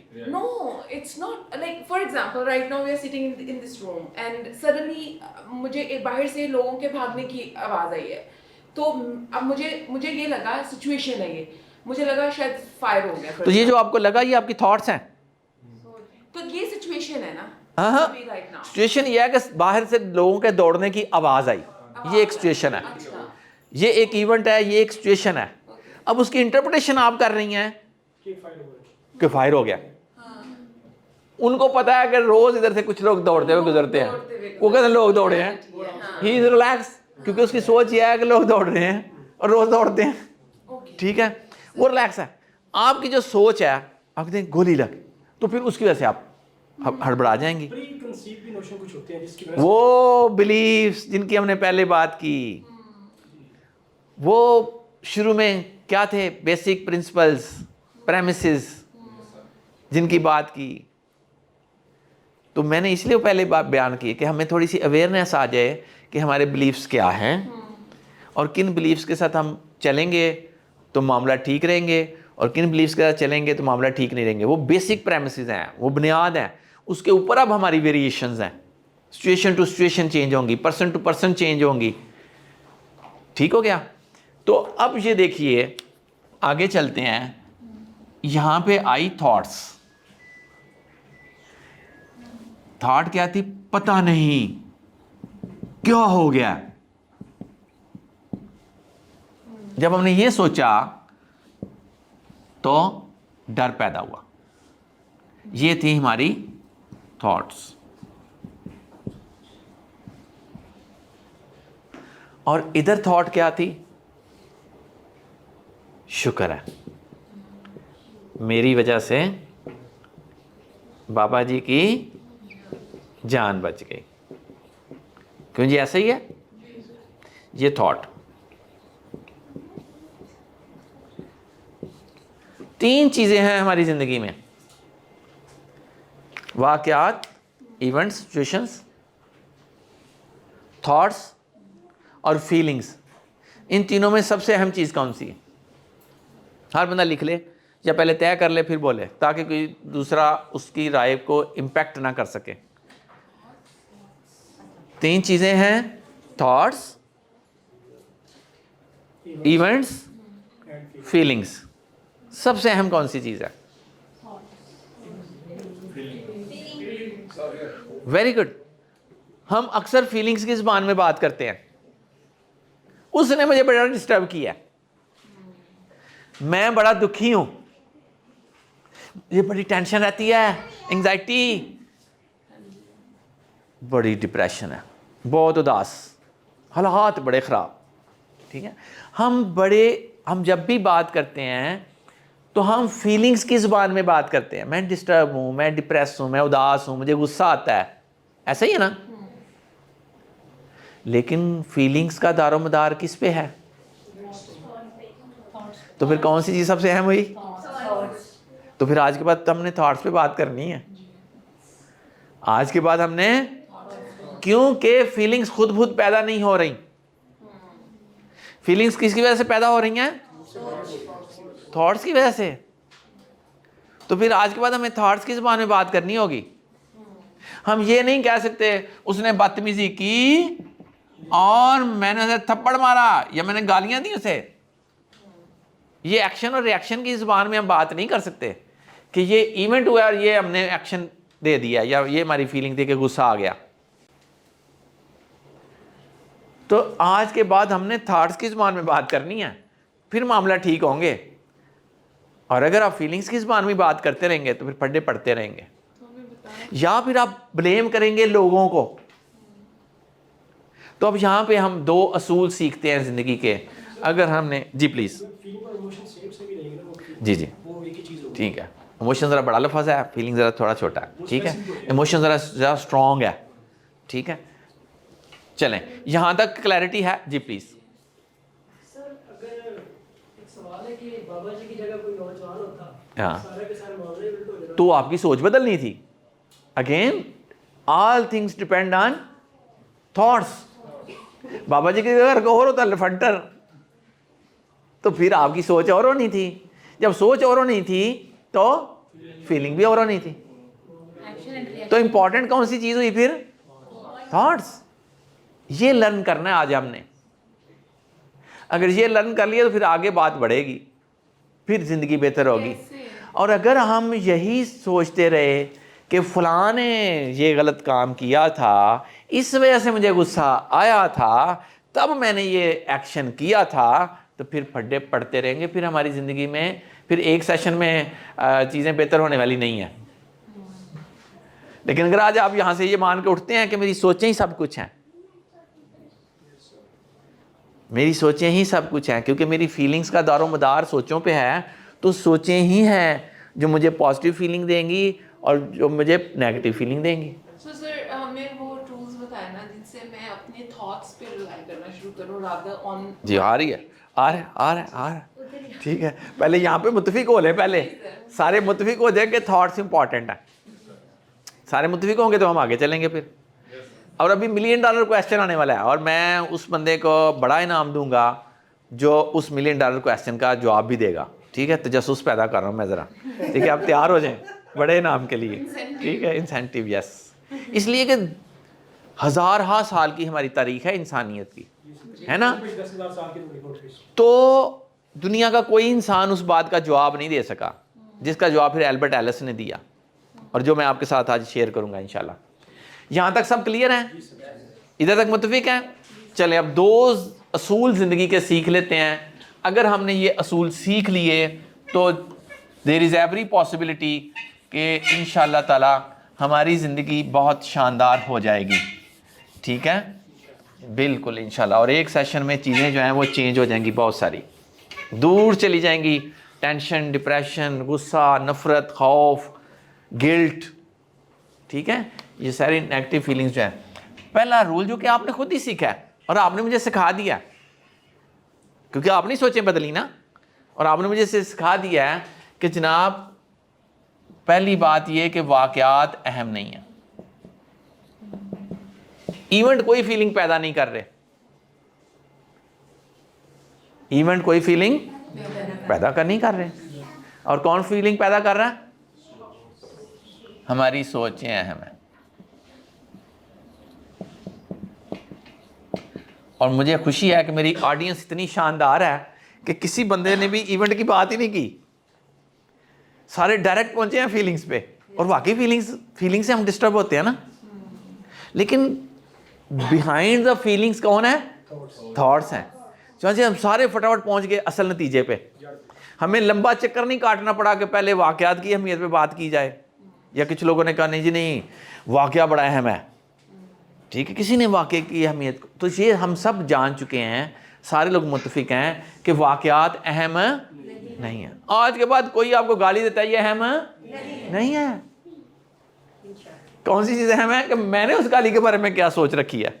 अगर मैं ये सोच रहा हूँ पागल है, तो वो गाली मुझ पर असर नहीं करेगी, या करेगी तो कम असर करेगी। लेकिन अगर ये मैं सोचता हूँ छोटा जिहा कीता कीसू, तो फिर क्या होगा? फिर 2 मुक्के लगेंगे उसको, 2 थप्पड़ लगेंगे उसको, ताकि हम उसको सबक सिखा दें कि छोटे होते हो तुम बड़े को, हाँ जी, नहीं मार सकते। तो बड़ी अच्छी बात है कि ये हम सब ने यूनानिमसली अंडरस्टैंड कर लिया कि इवेंट्स, सिचुएशंस अहम नहीं। चाहे आज के बाद फिर ब्लेमिंग बंद हो जानी चाहिए ना। शोहर बीवी को नहीं कह सकता कि मेरे मसले तुम्हारी वजह से हैं, और बीवी शोहर को नहीं कह सकती, दोस्त को नहीं कह सकता कि तुम बेवफा हो और तुमने मुझे डिस्टर्ब कर दिया। ठीक है, क्या चीज़? देखें, कुछ लोगों का ख्याल ये है कि अल्लाह करीम ने ये जन्नत का कॉन्सेप्ट दिया ना, ये इंसान को इसलिए दिया है कि तुम दुनिया को जन्नत बनाओ। और दुनिया के कुछ बहुत सारे बल्कि जो तरक्की याफ्ता ममालिक हैं, उन्होंने, आप सोचिए, जो जो ख्वाब जन्नत में दिखाए गए हैं हमें, जो जो टारगेट्स दिए गए, उन्होंने सारे के सारे पूरे कर दिए, उन्होंने सारे के सारे पूरे किए हैं। तो ये डॉक्टर साहब ने गहरी बात किया, ज़रा इशारतन किया कि सारे लोगों को पता चल जाए। पहला असूल फिर हमने सीख लिया, अब हम दूसरा असूल भी सीख लेते हैं, दूसरी बात भी। वाक़यात हमारे कंट्रोल में, हाँ, वाक़यात हमारे कंट्रोल में नहीं, सोचें हमारे कंट्रोल में हैं। इसके बाद सब रिएक्शन की बात नहीं करें। चुनांचे हम अपनी फीलिंग्स या हालत के खुद जिम्मेदार हैं। वेरी गुड, माशाल्लाह, शानदार ऑडियंस। सर क्या नाम है, अगर हम ये खुद जिम्मेदारी नहीं लेते तो ये शैतान का तर्ज अमल भी है ना। अच्छा, मैं फिर कहूँगा मज़हब को बीच में ना लाए, क्योंकि जो ही आप शैतान को लाएंगे आपने सारा मुद्दा फेंक देना है शैतान के ऊपर। अच्छा, और आप कहाँ बेहतर होंगे फिर? अगर मेरे मसाइल का जिम्मेदार शैतान है तो फिर मेरा ठीक होना तो ज़रा मुश्किल है ना काम। सर ये मेरा कॉन्सेप्ट क्लियर है। सर शैतान को जगह देने वाली हमारी थॉट्स ही होती हैं। तो ये शैतानी थॉट्स हैं, तो रहमानी थॉट्स और शैतानी थॉट्स अभी आ जाएंगे। ठीक है, तो जी आप कुछ कहना चाह रहे थे, किसी ने कुछ बोला था। मैं कह रहा था कि इस पे रिएक्शन की बात भी होगी बाद में, जो एक्शन रिएक्शन या एक एक्शन रिएक्शन तो है ही नहीं। नहीं, अगर हम ये वाक़यात पे हमारा कंट्रोल नहीं है तो जो हम रिएक्ट करते हैं, रिएक्शन या रिएक्ट, उस पर भी बात आप आगे करेंगे। जी, वो हो गई ना। मैंने ये कहा कि एक्शन और रिएक्शन इस सूरत में नहीं है कि फ़लाँ ने ये किया तो मैंने ये किया। उसके दरमियान में एक रास्ता पड़ता है सोचों का, वो डिटरमिन करती हैं कि आपने क्या किया या आप क्या करेंगे। मेरा फीडबैक हो गया उस पे। किस पे? जब वो मैंने उस चीज़ को सोच लिया तो वो मेरा फीडबैक बन गया। हाँ, फीडबैक बाद में आएगा। ये एनालिसिस है कि आपने उस इवेंट का या उस सिचुएशन का क्या एनालिसिस किया है, आप उसको कैसे, आपने बड़ा प्यारा लफ्ज़ बोला था, परसीव क्या किया है। तो जो आपकी परसेप्शन है, आपकी फीलिंग्स उसके मुताबिक होनी है। और हम अपनी फीलिंग से ही तंग है ना। आज आप सारे लोग आए हैं तो किन चीज़ों के साथ आए हैं कि जी मैंने गुस्से को मैनेज करना है, मैंने अपनी डिप्रेशन को मैनेज करना है, मैंने अपनी एंग्जाइटी टेंशन को मैनेज करना है, और 4 मैं आपको बोनस दे रहा हूँ कि इसके बाद गिल्ट भी नहीं होगा इंशाल्लाह, इसके बाद जेलसी भी नहीं होगी, नफ़रत भी नहीं होगी। ठीक है, और एक और इमोशन है, कौन सा बड़ा इमोशन है? हसद, नफ़रत, खौफ। फियर से भी आप इंशाल्लाह पाक होंगे इंसानी हद तक, मुमकिन हद तक। ठीक है, क्योंकि कुछ थोड़े थोड़े छोटे छोटे फियर्स नॉर्मल भी हैं। मतलब अंधेरे और सांप का खौफ जो है ये नेचुरल है, ऑल अक्रॉस द वर्ल्ड, हर बंदे को है।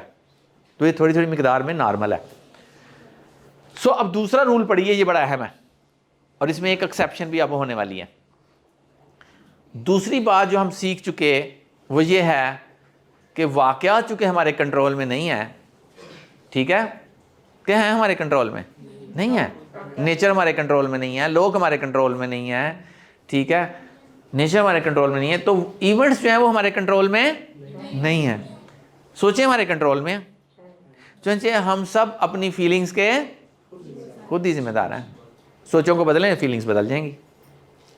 लेकिन यहाँ पे कुछ लोग बैठे हुए हैं ऐसे जिनकी सोचें उनके काबू में नहीं आती। 4 करैक्टरिस्टिक्स हैं उनकी सोचों की। नंबर 1, सोच बार बार आती है, ज़हन में घुस जाती है तो निकलती नहीं है, ठीक है, आम लोग इसे ओवर थिंकिंग कह देते हैं, हम इसे नफ्सियात की ज़ुबान में ऑब्सेशन कहते हैं।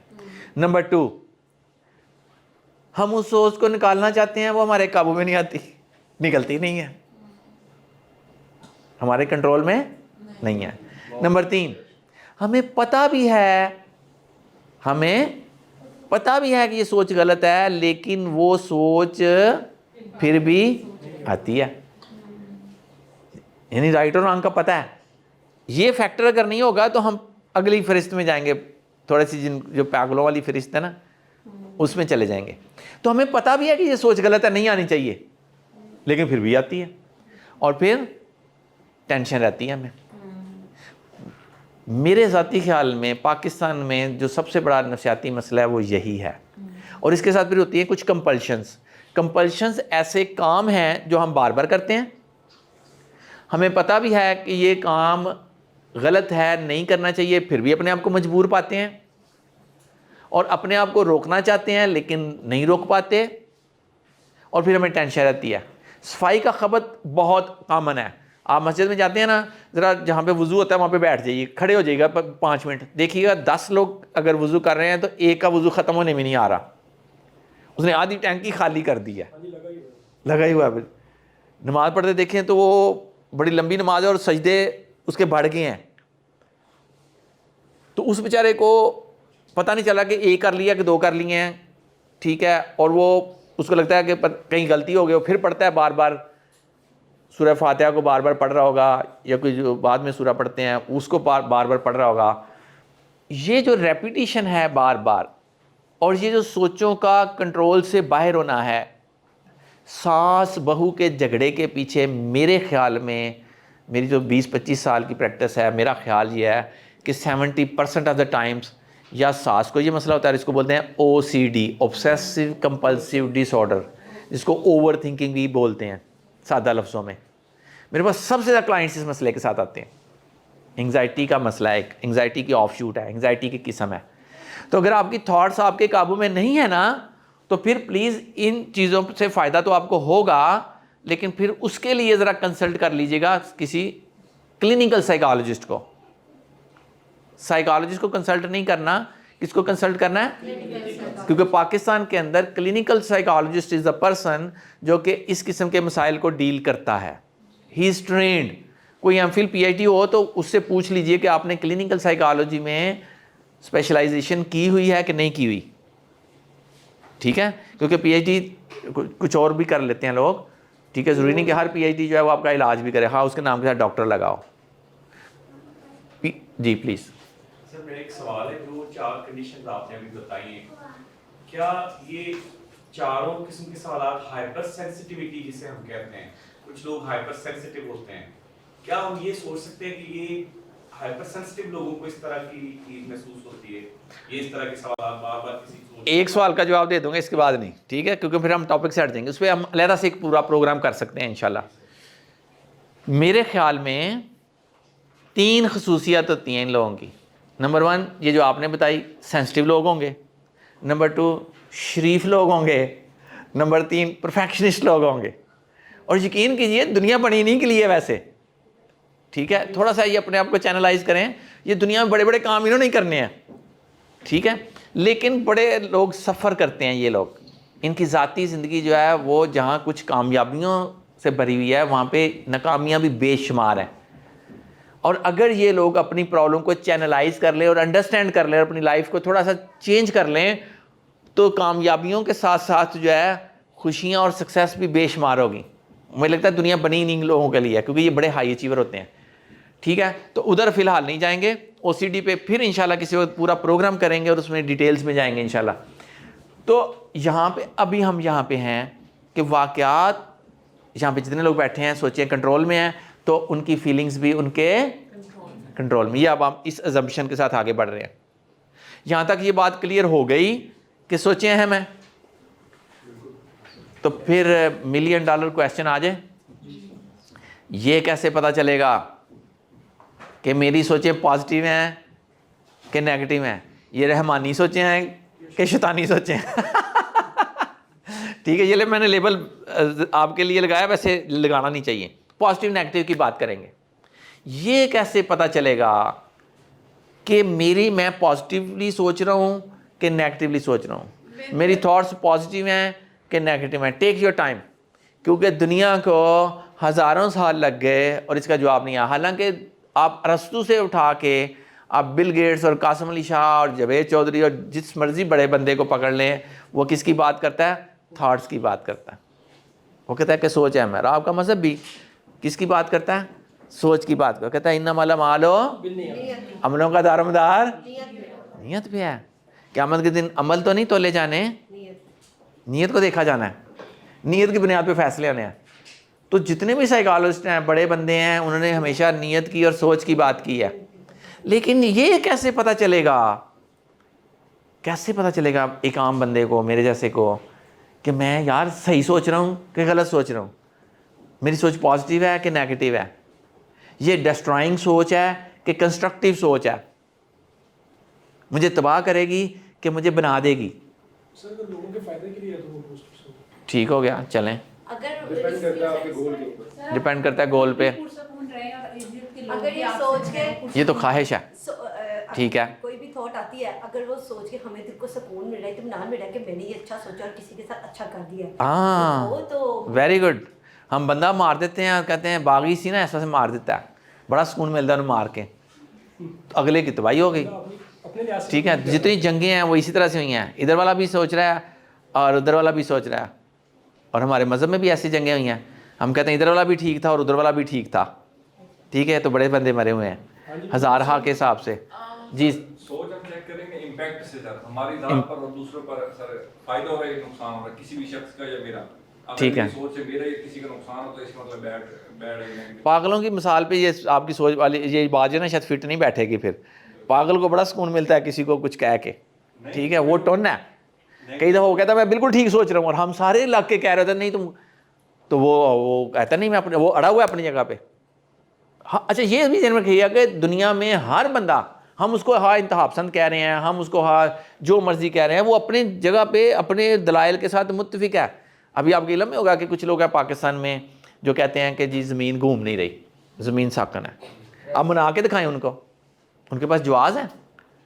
अब इस बात पे तो बहस कर सकते हैं कि आपका जवाज़, आपकी दलील कमज़ोर है और मेरी दलील जो है वो बेहतर है, ठीक है। आप गलत उसको कह के ज़रा दिखाएं, शायद आपके लिए मुश्किलात हो जाए। हैं लोग पाकिस्तान के आपके इल्म में है ना, बना के दिखाएं। वो आपको ऐसी ऐसी, और नफ्सियात में भी एक बीमारी ऐसी है, पागलपन के कह लें ज़ुमरे में कहीं पे आती है, कि जिसमें आप वो जो भी कहेगा वो आपको मनवा लेगा, आपके लिए मुश्किल हो जाएगी। वो इतना तेज़ होगा मेंटली इंटेलेक्चुअली, ठीक है। तो मेरी मैडम ने when I was a student in university doing advance diploma in clinical psychology, तो my madam referred a person to me. पहला सेशन लगा तो वो ऐसी सी बातें करे और ऐसे ऐसे दलाइल दे, मैं तो चकरा गया। खैर मैंने उसे दूसरे सेशन के लिए बुलाया। दूसरे सेशन के बाद भी पता लगा कि ये मेरे काबू में नहीं आ रहा, तो मैं अपनी मैडम के पास गया। मैंने कहा मैडम नहीं, ये बंदा काबू में नहीं आ रहा। कहते कितने सेशन हो गए हैं? तो मैंने कहा 2। कहते हैं तुम तो हिम्मत वाले हो, तुमने 2 सेशंस के बाद ये बात कही है। मैंने तो अपनी मैडम, ये साल से आ रहा है, 17 साल से, तो मैंने तो एक सेशन के बाद अपनी हाथ जोड़ दिए थे मैडम को कि नहीं ये किसी और को दे। तो वो उसी बीमारी का शिकार था जिसमें वो अपने आप को बिल्कुल ठीक समझ रहा है और वो जॉब भी कर रहा था, अपना कामकाज भी चला रहा है, लेकिन साथ साथ वो आ जाता था कि जी मैंने मसला है, और उस मसले के बाद उसके पास हर अपनी बात का जवाब होता था। एनी दोबारा आते हैं जी, कोई और बताना चाहे, कैसे पता चलेगा कि पॉजिटिव सोच रहे हैं या नेगेटिव सोच रहे हैं? जी प्लीज़, मेरी सोचें पॉजिटिव हैं कि नेगेटिव हैं? सर अपने आप को दूसरे की जगह पे रख के सोचें कि अगर आप उसकी जगह पे हैं तो आपको ये चीज़ कैसी लगेगी, आपको अच्छी लगेगी या बुरी लगेगी। गुड, Empathetic होना। ठीक हो गया जी। और जी प्लीज़, हम सेटिस्फाइड हैं, ठीक हो गया जी। और कोई? सर ये बिलीव है कि अगर रीजन है कि आप सॉफ्ट है तो फिर आपको इनर पीस। सर पहला पॉइंट रेज ना करिएगा। क्या जी? हाँ तो आपने पहला पॉइंट रेज कर दिया, इसमें मेरा सवाल था वो आपने जी जी प्लीज़, ठीक है, आप वापस चले जाते हैं, कोई मुश्किल नहीं। कहा था कि इवेंट्स जो वाक़यात है वो अहमियत नहीं रखते हैं। हाँ बिल्कुल, हमारी थॉट्स वो अहमियत रखते हैं। ठीक है तो इसमें एक छोटी सी बात है, 1 मिनट लगेगा। जी जी प्लीज़। गाँव में सर वो गिरदरवाह में काफ़ी वो इस तरह चोरी शिकारी होती थी। सर वो हुक्म दिया था, मतलब ऑर्डर मिला उनको, जो दरगाह हमारा थाना था कि इनको शूट कर दिया जाए, चोरों को शूट कर दिया। तो सर वो शूट जब किया जाने लगा उनको, तो उसके बाद में ये रिपोर्ट सामने आई कि वो चोरी चिकारी कम होने की वजह यही थी कि बाद वालों ने कहा कि मरने से बेहतर है कि कोई कामकाज कर ले हम लोग। तो सर वो एक वाकया हुआ था जिसकी वजह से उनकी बाद वालों की थॉट्स चेंज हो गई थी। तो सर मुझे ये क्लियर नहीं हो रहा कि आपने अभी कहा कि वाकयात इतनी ज़्यादा अहमियत नहीं रखते, तो सर फिर वो लोग जिन्होंने बाद में सोचा कि ये जो वाकया हुआ है उन्होंने उससे सीखा था, तो ये सर मेरी बात क्लियर नहीं हो रही, काइंडली इसको जरा क्लियर कर दें जी। इवेंट के बाद सोचें तो आनी हैं, फैसला ये हमारा है कि वो सोचें पॉजिटिव हैं कि नेगेटिव हैं। अब उन्होंने पॉजिटिव सोचा कि मौत है तो अब चेंज हो जाते हैं, तो वो चेंज हो गए, इवेंट तो वहीं का वहीं है। इसी इवेंट पे वो कुछ और भी सोच सकते थे, जिस तरह के बहुत सारे लोग सोच लेते हैं कि जान की क्या अहमियत है, हमारा काज अहम है, ठीक है जान दे देते हैं लोग। सो अगेन उनकी सोच अहम है, उन्होंने अपनी सोच बदली, ठीक है, और उन्होंने अपना एटीट्यूड भी बदल लिया, उनका बिहेवियर भी चेंज हो गया। तो हर किस्म के वाक़े में आप देखेंगे कि जो सोच वाला बंदा है, जो इंसान है, उसकी सोच की अहमियत है। शायद उन्हीं चोरों में से किसी ने ये सोचा हो कि भाई मैंने चोरी तो नहीं छोड़नी, मैं इलाका चेंज कर लेता हूँ, और वो दूसरे इलाके में चला गया हो जहाँ का पुलिस वाला जो SHO है वो कोई नरम बंदा होगा। तो आगे चलते हैं, शायद आगे और क्लियरिटी आ जाए, ठीक है। अच्छा, इसको यहाँ पे भी देख लेते हैं जी। ये था पहली स्लाइड थी हमारी, ठीक है, जिसमें इवेंट की बात थी। ये फिर दूसरी स्लाइड थी, ये फिर तीसरी, जिसमें हमने ये देखा कि प्रोसेस किस तरह से चलता है। एक इवेंट होता है, उसके बाद सोचें और फिर फीलिंग्स हैं। तो सोचें जो हैं, फीलिंग्स जो हैं वो थॉट्स की प्रोडक्ट हैं। हमारी फीलिंग्स हमें बताएंगी कि हम पॉजिटिवली सोच रहे हैं या नेगेटिवली सोच रहे हैं। हमारी थॉट्स पॉजिटिव हैं या नेगेटिव हैं, इनका कैसे पता चलेगा? फीलिंग से। और एल्बर्ट एलिस ने कैटेगरीज बना दी कि ये फीलिंग्स पॉजिटिव हैं और ये फीलिंग्स। तो आज के बाद जिस तरह आपको नमाज़ों के नाम याद है ना, तो आपने ये 7 फीलिंग्स याद रखनी है कि ये नेगेटिव फीलिंग्स हैं, बस नेगेटिव को याद रख लें, पॉजिटिव खुद याद रह जाएंगी, ठीक है।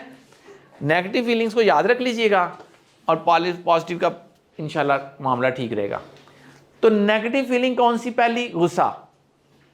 जब भी आपको गुस्सा आए ना जी, तो समझ लें कि मैं नेगेटिव सोच रहा हूं। अब आप कहेंगे कोई मुझे थप्पड़ मारे, कोई मुझे गाली देते तो गुस्सा नहीं आना चाहिए। तो एल्बर्ट एलिस कहता है, और मैं भी मुत्तफिक हूं, कि गुस्सा नहीं आना चाहिए, उकताहट होनी चाहिए, irritation. Irritation is positive feeling, लेकिन गुस्सा जो है एक नेगेटिव फीलिंग है। इवेंट सेम है, किसी ने मैं गाली दी, अगर हमें गुस्सा आ गया है तो समझ लें मैं गलत सोच रहा हूं। और अगर हमें हल्की फुल्की इरिटेशन है, सिर्फ गुस्सा नहीं आया, माइल्डर फॉर्म है उसी फीलिंग की, तो समझ लें कि मैं ठीक सोच रहा हूँ, मेरी सोचें दुरुस्त हैं। और हमारे यहाँ तो एक डेथ हो गई जिस वजह से, सुबह के वक्त एक साहब जो हैं वो घुस गए मस्जिद में और उन्होंने चीज़ें उठानी शुरू कर दी। फजर के वक्त 9 नमाजी थे, ठीक है, जिसमें एक इमाम था, एक पेश इमाम था और 7 नमाजी। तो उन्होंने नमाज ख़त्म की तो पकड़ के उसको फंटी लगाई। वो बाहर निकला, सामने मौलवी साहब का घर था, छोटा टूटा फूटा, पर्दा लटक रहा था, दरवाज़ा खुला था, वो घर के अंदर घुस गया। अब मौलवी साहब की बेगम ने भी शोर मचा दिया, वो फिर बाहर निकले, उन्होंने फिर फैंटी लगाई और पुलिस को बुला लिया। पुलिस ले गई, पुलिस ने भी फैंटी लगाई। सुबह तक वो बंदा मर गया। अब पुलिस ने तो मानना नहीं था कि हमने मारा है। इधर कैमरे लगे हुए हैं, कैमरे में वो 5 नमाजी साथ वो और वो मौलवी साहब और पेशवा सारे आ गए और उन पे कत्ल का मुकदमा हो गया। और वो सुबह पता चला जब वारसीन आए कि और सारा मोहल्ला आ गया कि ये तो बंदा बड़ा अच्छा था, ये तो ऐसा कर ही नहीं सकता। तो शायद इसको किसी ने कुछ पिला दिया जिसकी वजह से रात को घर भी नहीं आया और इधर उधर घूमता रहा और फिर आखिरकार उस मस्जिद में पहुंच गया। तो सारे उसकी ज़मानत देते थे कि बड़ा अच्छा बंदा है। अब अगर ये गुस्सा ना आया होता और वो उसको बिठा लेते और पूछते या इंतज़ार करते या किसी को बुलाते या कुछ और करते, गुस्सा ना करते, मारते ना, तो एक जान बच जानी थी। सारे नमाजी तहज्जुद गुजार, माथे पे मेहराब, अब सबकी दौड़े लग गई जब कत्ल का मुकदमा हुआ। आपको पता ज़मानत नहीं होती। और फिर हर एक हिस्से में उस दौर का 4-4 लाख और आज का 12-12 लाख आया। तो वो फिर जान बख्शी हुई पैसे दे के, कसास कहते हैं जी इसको, दियत। तो उनमें एक ऐसा बंदा भी था जिसने अभी नई नई फैक्ट्री लगाई थी, तो अच्छा खाता पीता वेल ऑफ बंदा, लेकिन अब उसके 12 लाख नहीं था। तो वो लोगों के आगे हाथ फैलाने पे मजबूर हो गया, सिर्फ इस गुस्से की वजह से। अगर इरिटेशन होती तो मारते ना। आपको उदासी है, मायूसी है, डिप्रेशन है, रोना आ रहा है, समझ लें कि मैं नेगेटिव सोच रही हूँ या नेगेटिव सोच रहा हूँ। हाँ, हल्का सा मूड ऑफ हो जाए, मियाँ ने बात की है, बीवी ने बात कर दी है, बहन ने कुछ कह दिया है, बच्चों ने कुछ कह दिया है, बॉस ने कुछ कह दिया, मूड ऑफ हो जाए और फिर खुद ही मान जाना है, खुद ही मूड को ठीक कर लेना है। किसी को ठीक करने की ज़रूरत ना पड़े कि आके आपको समझाए। तो समझ लें कि मेरी फीलिंग जो है वो पॉजिटिव है और मेरी सोचें भी पॉजिटिव हैं। सो हल्का सा मूड ऑफ होना ये बहुत पॉजिटिव है। इसमें हमारा दिमाग बड़ा शानदार काम करता है। इसकी मिसाल आगे देने लगा हूँ। अगर आपको बहुत ज़्यादा टेंशन हो जाती है, घबराहट है, बेचैनी है, परेशानी है, पसीने छूट रहे हैं, दिल की धड़कन तेज़ हो गई है, तो समझ लें कि मैं नेगेटिव सोच रही हूँ। लेकिन अगर हल्का फुल्का तनाव है, स्ट्रेस है, टेंशन है, तो समझ लें कि ये बहुत फ़ायदेमंद है। आपको पता है जब पेपर्स आते हैं तो हम तैयारी ज़्यादा करते हैं, कम करते हैं? क्यों? हमारा टेंशन लेवल हाई होता है। लेकिन अगर टेंशन बहुत हाई हो जाए तो क्या होता है? कमरा इम्तिहान में जाके सब कुछ भूल जाता है। तो ये माइल्ड लेवल पे ये जितनी फीलिंग्स हैं ये सारी बड़ी पॉजिटिव हैं। कंट्रोल में रहें। हाँ ठीक है, लो लेवल पे रहें। लो लेवल पे रहेंगी तो फ़ायदेमंद, और अगर हाई लेवल पे चली जाएंगी तो नुकसानदेह। क्योंकि ये जितनी फीलिंग्स हैं, नेगेटिव फीलिंग्स, नेगेटिव इमोशंस, इनमें इंसान के दिमाग के अंदर ऐसी हार्मोनल चेंजेस, केमिकल चेंजेस आती हैं कि इंसान का दिमाग दुरुस्त फैसला कर सकता ही नहीं। तो जब आपके फैसले गलत होंगे, आप माइल्डर फॉर्म में फैसले करेंगे तो आपके फैसले दुरुस्त होने के चांसेस बहुत ज़्यादा हैं, क्योंकि आप सोच समझ के फैसले कर रहे हैं। नफरत हो जाए किसी से, फलां बंदा है ही कमीना, मैं तेरे मुंह ही नहीं लगना, तो समझ लें कि मेरी सोच गलत है। आप ये कह सकते हैं शकूर है अच्छा लेकिन वक़्त की पाबंदी नहीं करता, ये इसकी बुरी बात है। सो दिस इज़ डिसलाइकिंग, नापसंदीदगी मगर काम से। शकूर है अच्छा लेकिन वादे का पाबंद नहीं होता, पैसे नहीं देने हैं, उसको निगेट बिल्कुल नहीं करना। तो आप किसी के एक्ट को तो डिसलाइक कर सकते हैं, किसी इंसान से नफरत नहीं कर सकते। जितना मर्जी को बुरा इंसान है उसके अंदर भी कुछ ना कुछ खूबियां होंगी। ठीक है, डर और खौफ ये जब भी आप पे तारी हो समझ ले मैं नेगेटिव सोच रहा हूं। हाँ, हल्का फुल्का फिक्र जो है, कंसर्न जिसको बोलते हैं, दैट्स पॉजिटिव, और इसके पीछे थॉट्स भी पॉजिटिव होंगी। गिल्ट फीलिंग, अक्सर औकात आप देखेंगे लोग कहेंगे ऐ साढ़े गुनाहों का भी ये नतीजा है, और हमसे ज़्यादा गुनाहगार कहीं और, हमें डॉक्यूमेंटेड पता है कि वहाँ पे ज़्यादा गुनाह है, उन पे कुछ नहीं है डॉक्यूमेंटेड। ठीक है, तो कहीं ऐसी कोई बात नहीं, मैं तो नहीं मानता। ठीक है, आप अपने एक्ट्स को गलत कह सकते हैं, पूरे पर्सनैलिटी को लेबल नहीं कर सकते कि मैं गुनाहगार हूँ या बुरा हूँ। और मैं सीधी बात करता हूँ कि ये खुदाई काम है, आप लेबल ना कीजिए, ना किसी को ना खुद को। ये अल्लाह करीम ने फैसला करना है क़यामत वाले दिन। और यकीन कीजिए मैंने बड़े बड़े अच्छे लोग देखे हैं गिल्ट का शिकार हैं, नमाजें भी पढ़ते हैं, तहज्जुद भी पढ़ रहे हैं, ज़कात भी दे रहे हैं, खैरात भी कर रहे हैं, अच्छी पर्सनैलिटी है, लेकिन उनको क्या लगता है कि मैं गुनाहगार हूँ और डिस्टर्ब है बहुत। छोटी सी गलती कर लेते हैं और गिल्ट में चले जाते हैं कि बस हूँ तो मैं गुनाहगार हूँ, तो मैं जहन्नमी हो गया। और नहीं भैया, अल्लाह ने तो बड़ी छूट दी हुई है। कितने की छूट दी हुई है?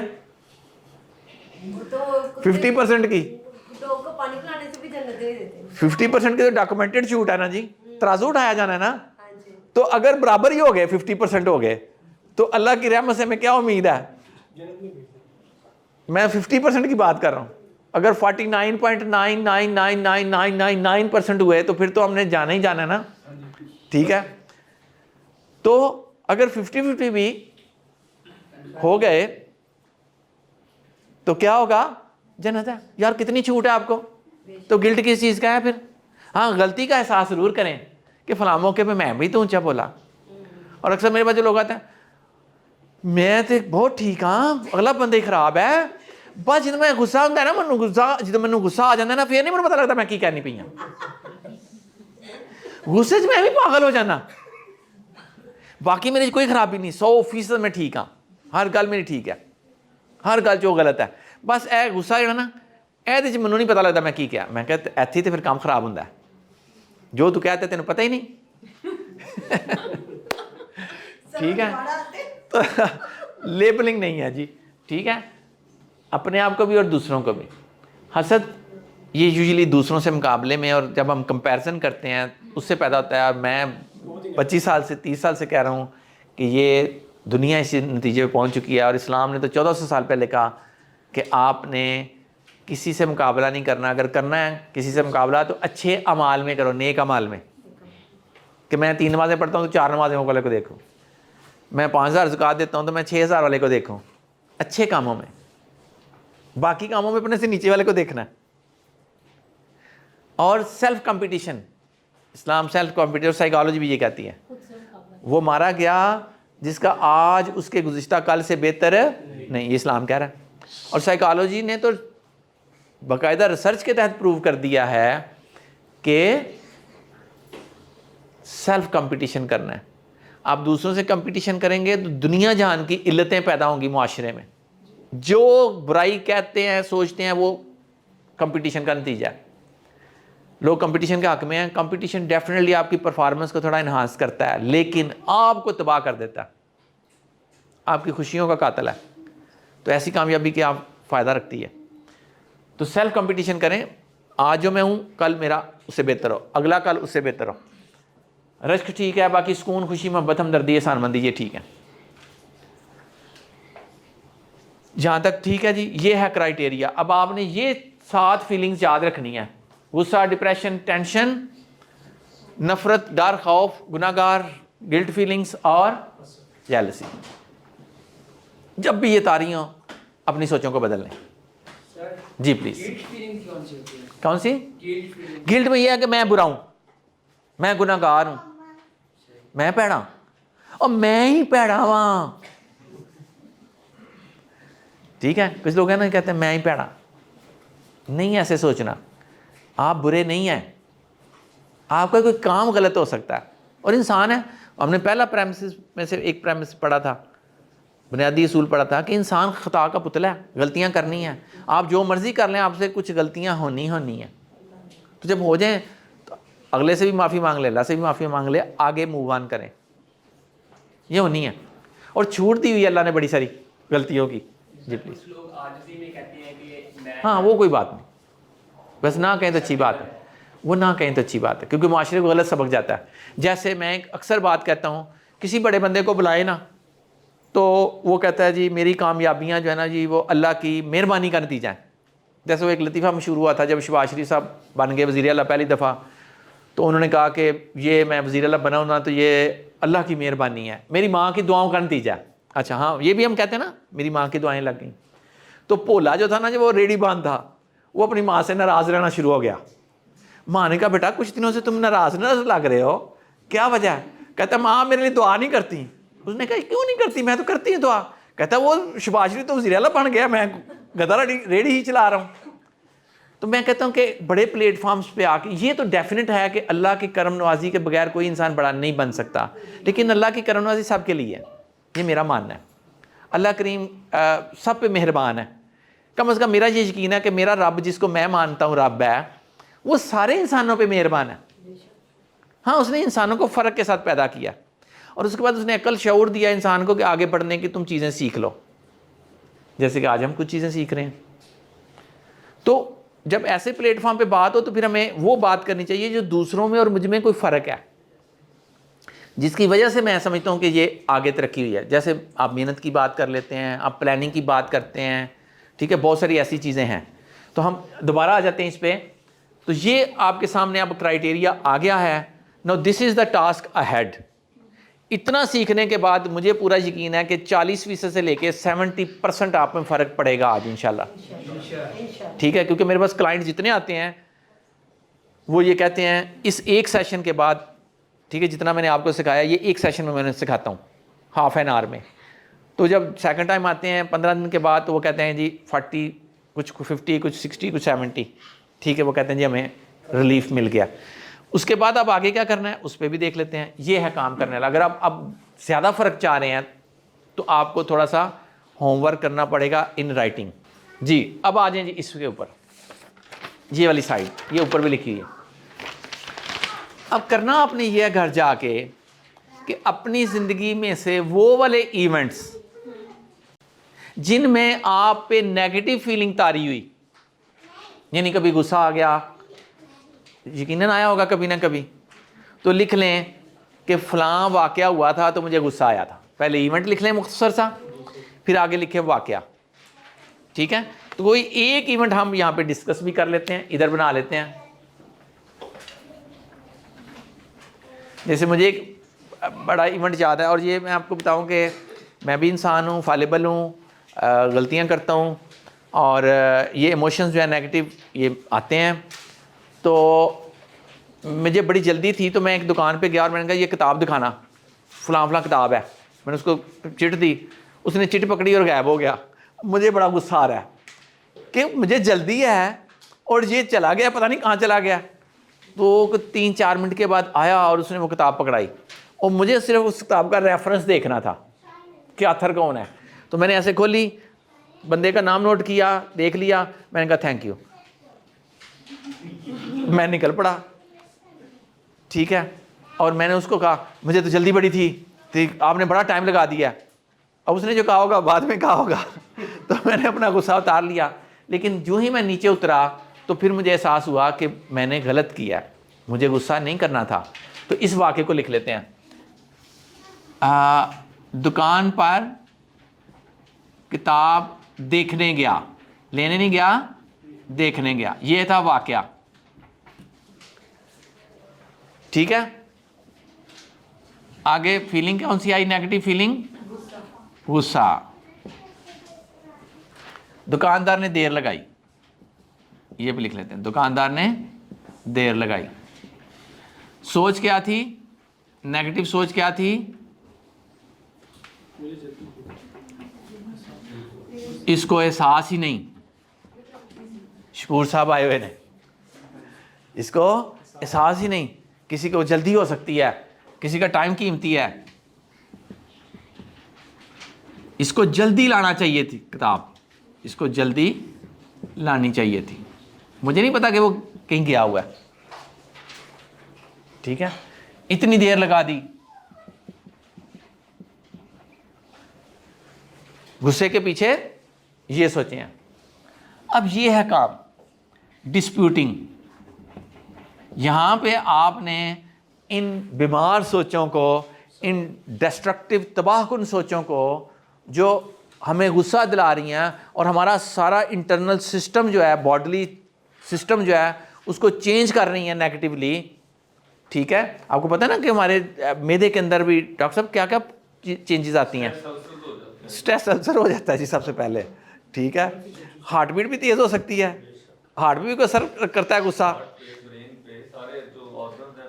Go back to your seat, बेटा। और जितने भी मसाइल हैं उनमें कहा जाता है कि जी गुस्सा नहीं करना जी, जिसको ब्लड प्रेशर हो जाए, शुगर हो जाए और दिल का प्रॉब्लम हो जाए तो कहते हैं जी गुस्सा, टेंशन नहीं देनी जी, ठीक है।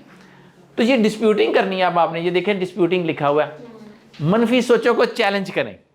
ये झूठी सोचें हैं, ये गलत सोचें हैं, इनको बड़ी बड़ी गालियां भी दे सकते हैं आप, क्योंकि जितनी चाहे इनको गालियां दें, क्योंकि ये है वो सोचें जो हमें तबाह कर रही हैं, ठीक है। तो फिर ऐसे क्वेश्चंस डालने हैं इन सोचों को कि ये झूठी पड़ जाएं, ये साबित हो जाए कि ये गलत है।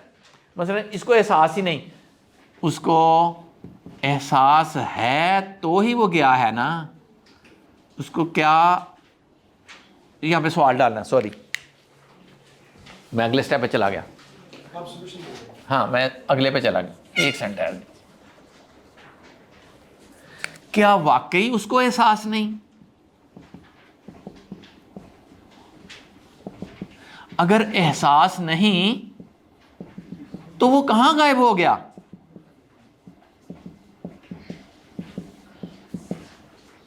उसको जल्दी लानी चाहिए थी, ठीक है।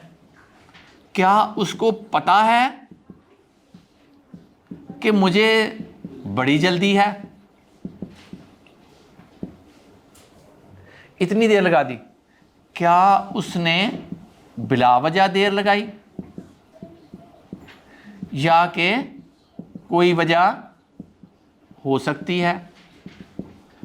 क्या वो इंसान नहीं कि उसे कोई मसला भी हो सकता है?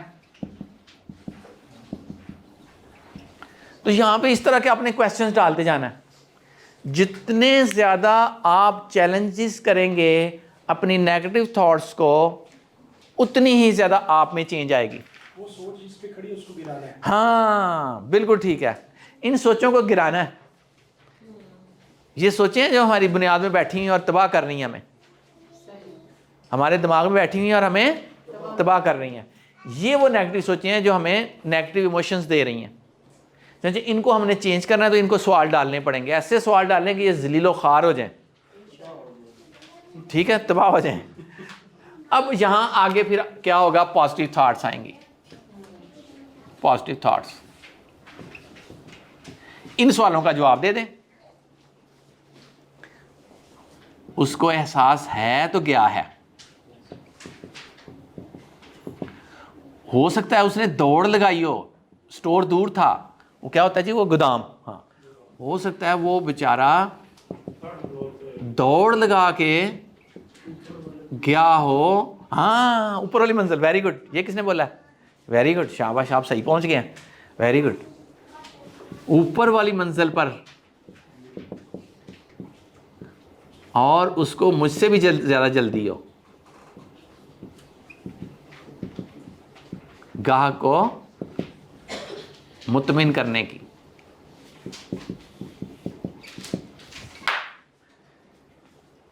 उसको मेरी फीलिंग्स का कैसे पता चलेगा? उसको मेरी फीलिंग्स का, मेरे एहसासात का तो पता नहीं चल सकता, ये तो मुझे ही पता है ना, ठीक है।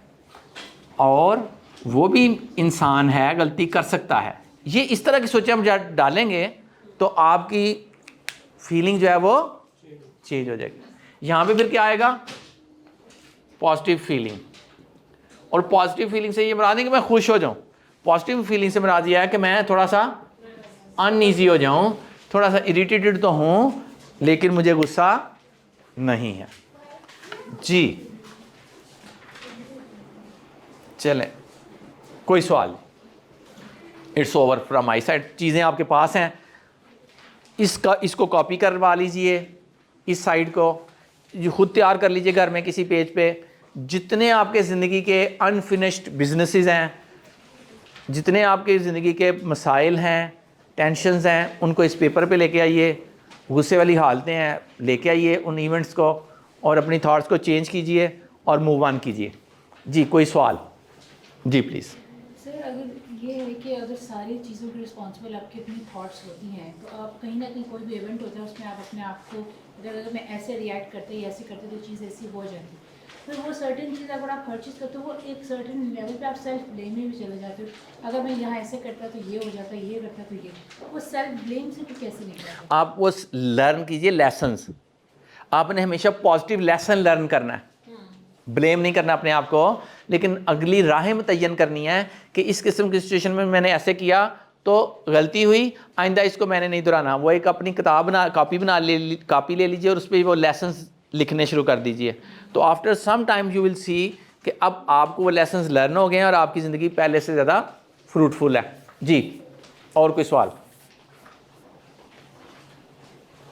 सर ये जैसे आपने किसी रिलेशनशिप को keep मतलब like you want to keep that relationship, then definitely you have to go through all this exercise. But when in normal life, day-to-day routine, I'll refer this incident which was little like I get irritated when that child came and she was just like roaming around. मुझे उससे भी मतलब बोला था कि why मतलब मैं अपनी मैं उनको ब्लेम नहीं करी, मैं अपनी थॉट को भी चेंज करें। How? अपने अब देखें, अगर आप इरिटेटेड हैं, हल्की फुल्की इरिटेशन है तो ओके है। Everyone was so, even you. हाँ, yes, I was very relaxed. You were okay. हाँ, हाँ। मुझे हो रहा था कि why she is coming here. तो अगर आपने ओके होना तो अपनी उस सोच को चेंज करें। उसे कहें, आप ये कहिए कि कितनी शानदार है वो मदर कि वो प्रॉब्लम के बावजूद अपनी बेटी को भी लेके आई है। और हो सकता है कि उसको कोई काम हो सकता है उसने बेटी कहीं अस्पताल में दिखानी हो सकता है इस बेटी का कोई मसला हो, ठीक है, तो हाँ, उसने वो सिंगल मदर हो और उसके पास कोई चारा ही ना हो इसके अलावा कि वो बेबी को कैरी करे, और इस प्रॉब्लम के बावजूद वो आई। मतलब एक ख़तून है, उन्होंने मुझसे बाकायदा रब्ता किया कि मेरा छोटा बेबी है, मैं कैसे आऊँ। मैंने कहा अगर ये 4 सेशंस का काम है जो मैंने एक सेशन में करवाना है, 12,000 रुपये तुम्हारे लगने हैं, तो आ जाओ। She was living in Lahore, तो most probably she will be here. तो फिर वो मान गई कि ठीक है मैं जाती हूँ। तो मैंने कहा तुम्हारा फ़ायदा मेरा नुकसान है, मेरा 12,000 का नुकसान है, तुम्हारा 12,000 का फ़ायदा है, लेकिन मुझे आपका फ़ायदा चाहिए, मुझे अल्लाह ने बहुत दिया, तो आप आ जाएं। तो एनी शी वॉज कन्विंस्ड। तो आपने अपनी सोचों को, अगर तो आपको लगता है कि ये इरिटेशन जो है आपके लिए काबिल कबूल है, इट्स ओके। अगर आपको लगता है नहीं मैं इसको चेंज करना चाहती हूँ, मैं भी बाकी लोगों की तरह रिलैक्स होना चाहती हूँ, तो आप सोच को चेंज कर लें। It's up to you, you have to decide कि मेरी फीलिंग जो है वो डेट्रीमेंटल है या कि फ्रूटफुल है। इट्स ईजी कि मैं इस थिंकिंग को कैरी ऑन करूँ जाके मैं इसको चेंज कर लूँ। चेंज करते जाएंगे जितना पॉजिटिवली, उतना ज़िंदगी मज़ेदार होगी। जी, ये भी होता है ना कि बाज़ लोगों के जितने ट्रिगर्स कम होते हैं, वो जितने ज़्यादा लोग होते हैं उनके ट्रिगर्स कम होते हैं, वो उतना ज़्यादा जल्दी वो बाहर के इन्वायरमेंट से असर नहीं लेते। वो ट्रिगर्स यहीं पे बैठे हुए हैं, जितने ट्रिगर्स हैं वो यहाँ पे हैं हमारी थॉट्स की सूरत में। जी,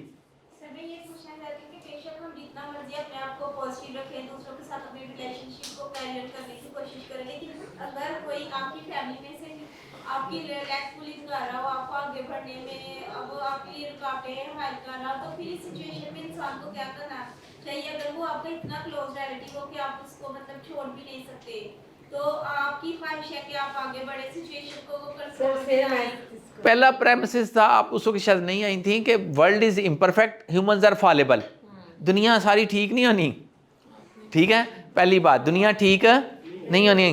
दूसरी बात, इंसानों ने भी ठीक नहीं होना सारों ने, कभी कभी वो गलतियां करेंगे, कुछ गलतियां। और आप इसको पढ़िए हेरिडिटी को, हेरिडिटी वर्सेस एनवायरनमेंट, जीन्स का क्या रोल है हमारे बिहेवियर में। आप इमेजिन करिए, शायद ना कर सकें, मैं तो क्योंकि साइकोलॉजी मैंने पढ़ी है तो मुझे पता है कि हमारे बहुत सारे बिहेवियर जेनेटिकली डिटरमिन्ड है, ठीक है, इसलिए अल्लाह ने 50% की छूट रखी हुई है, ठीक है। Thank you very much.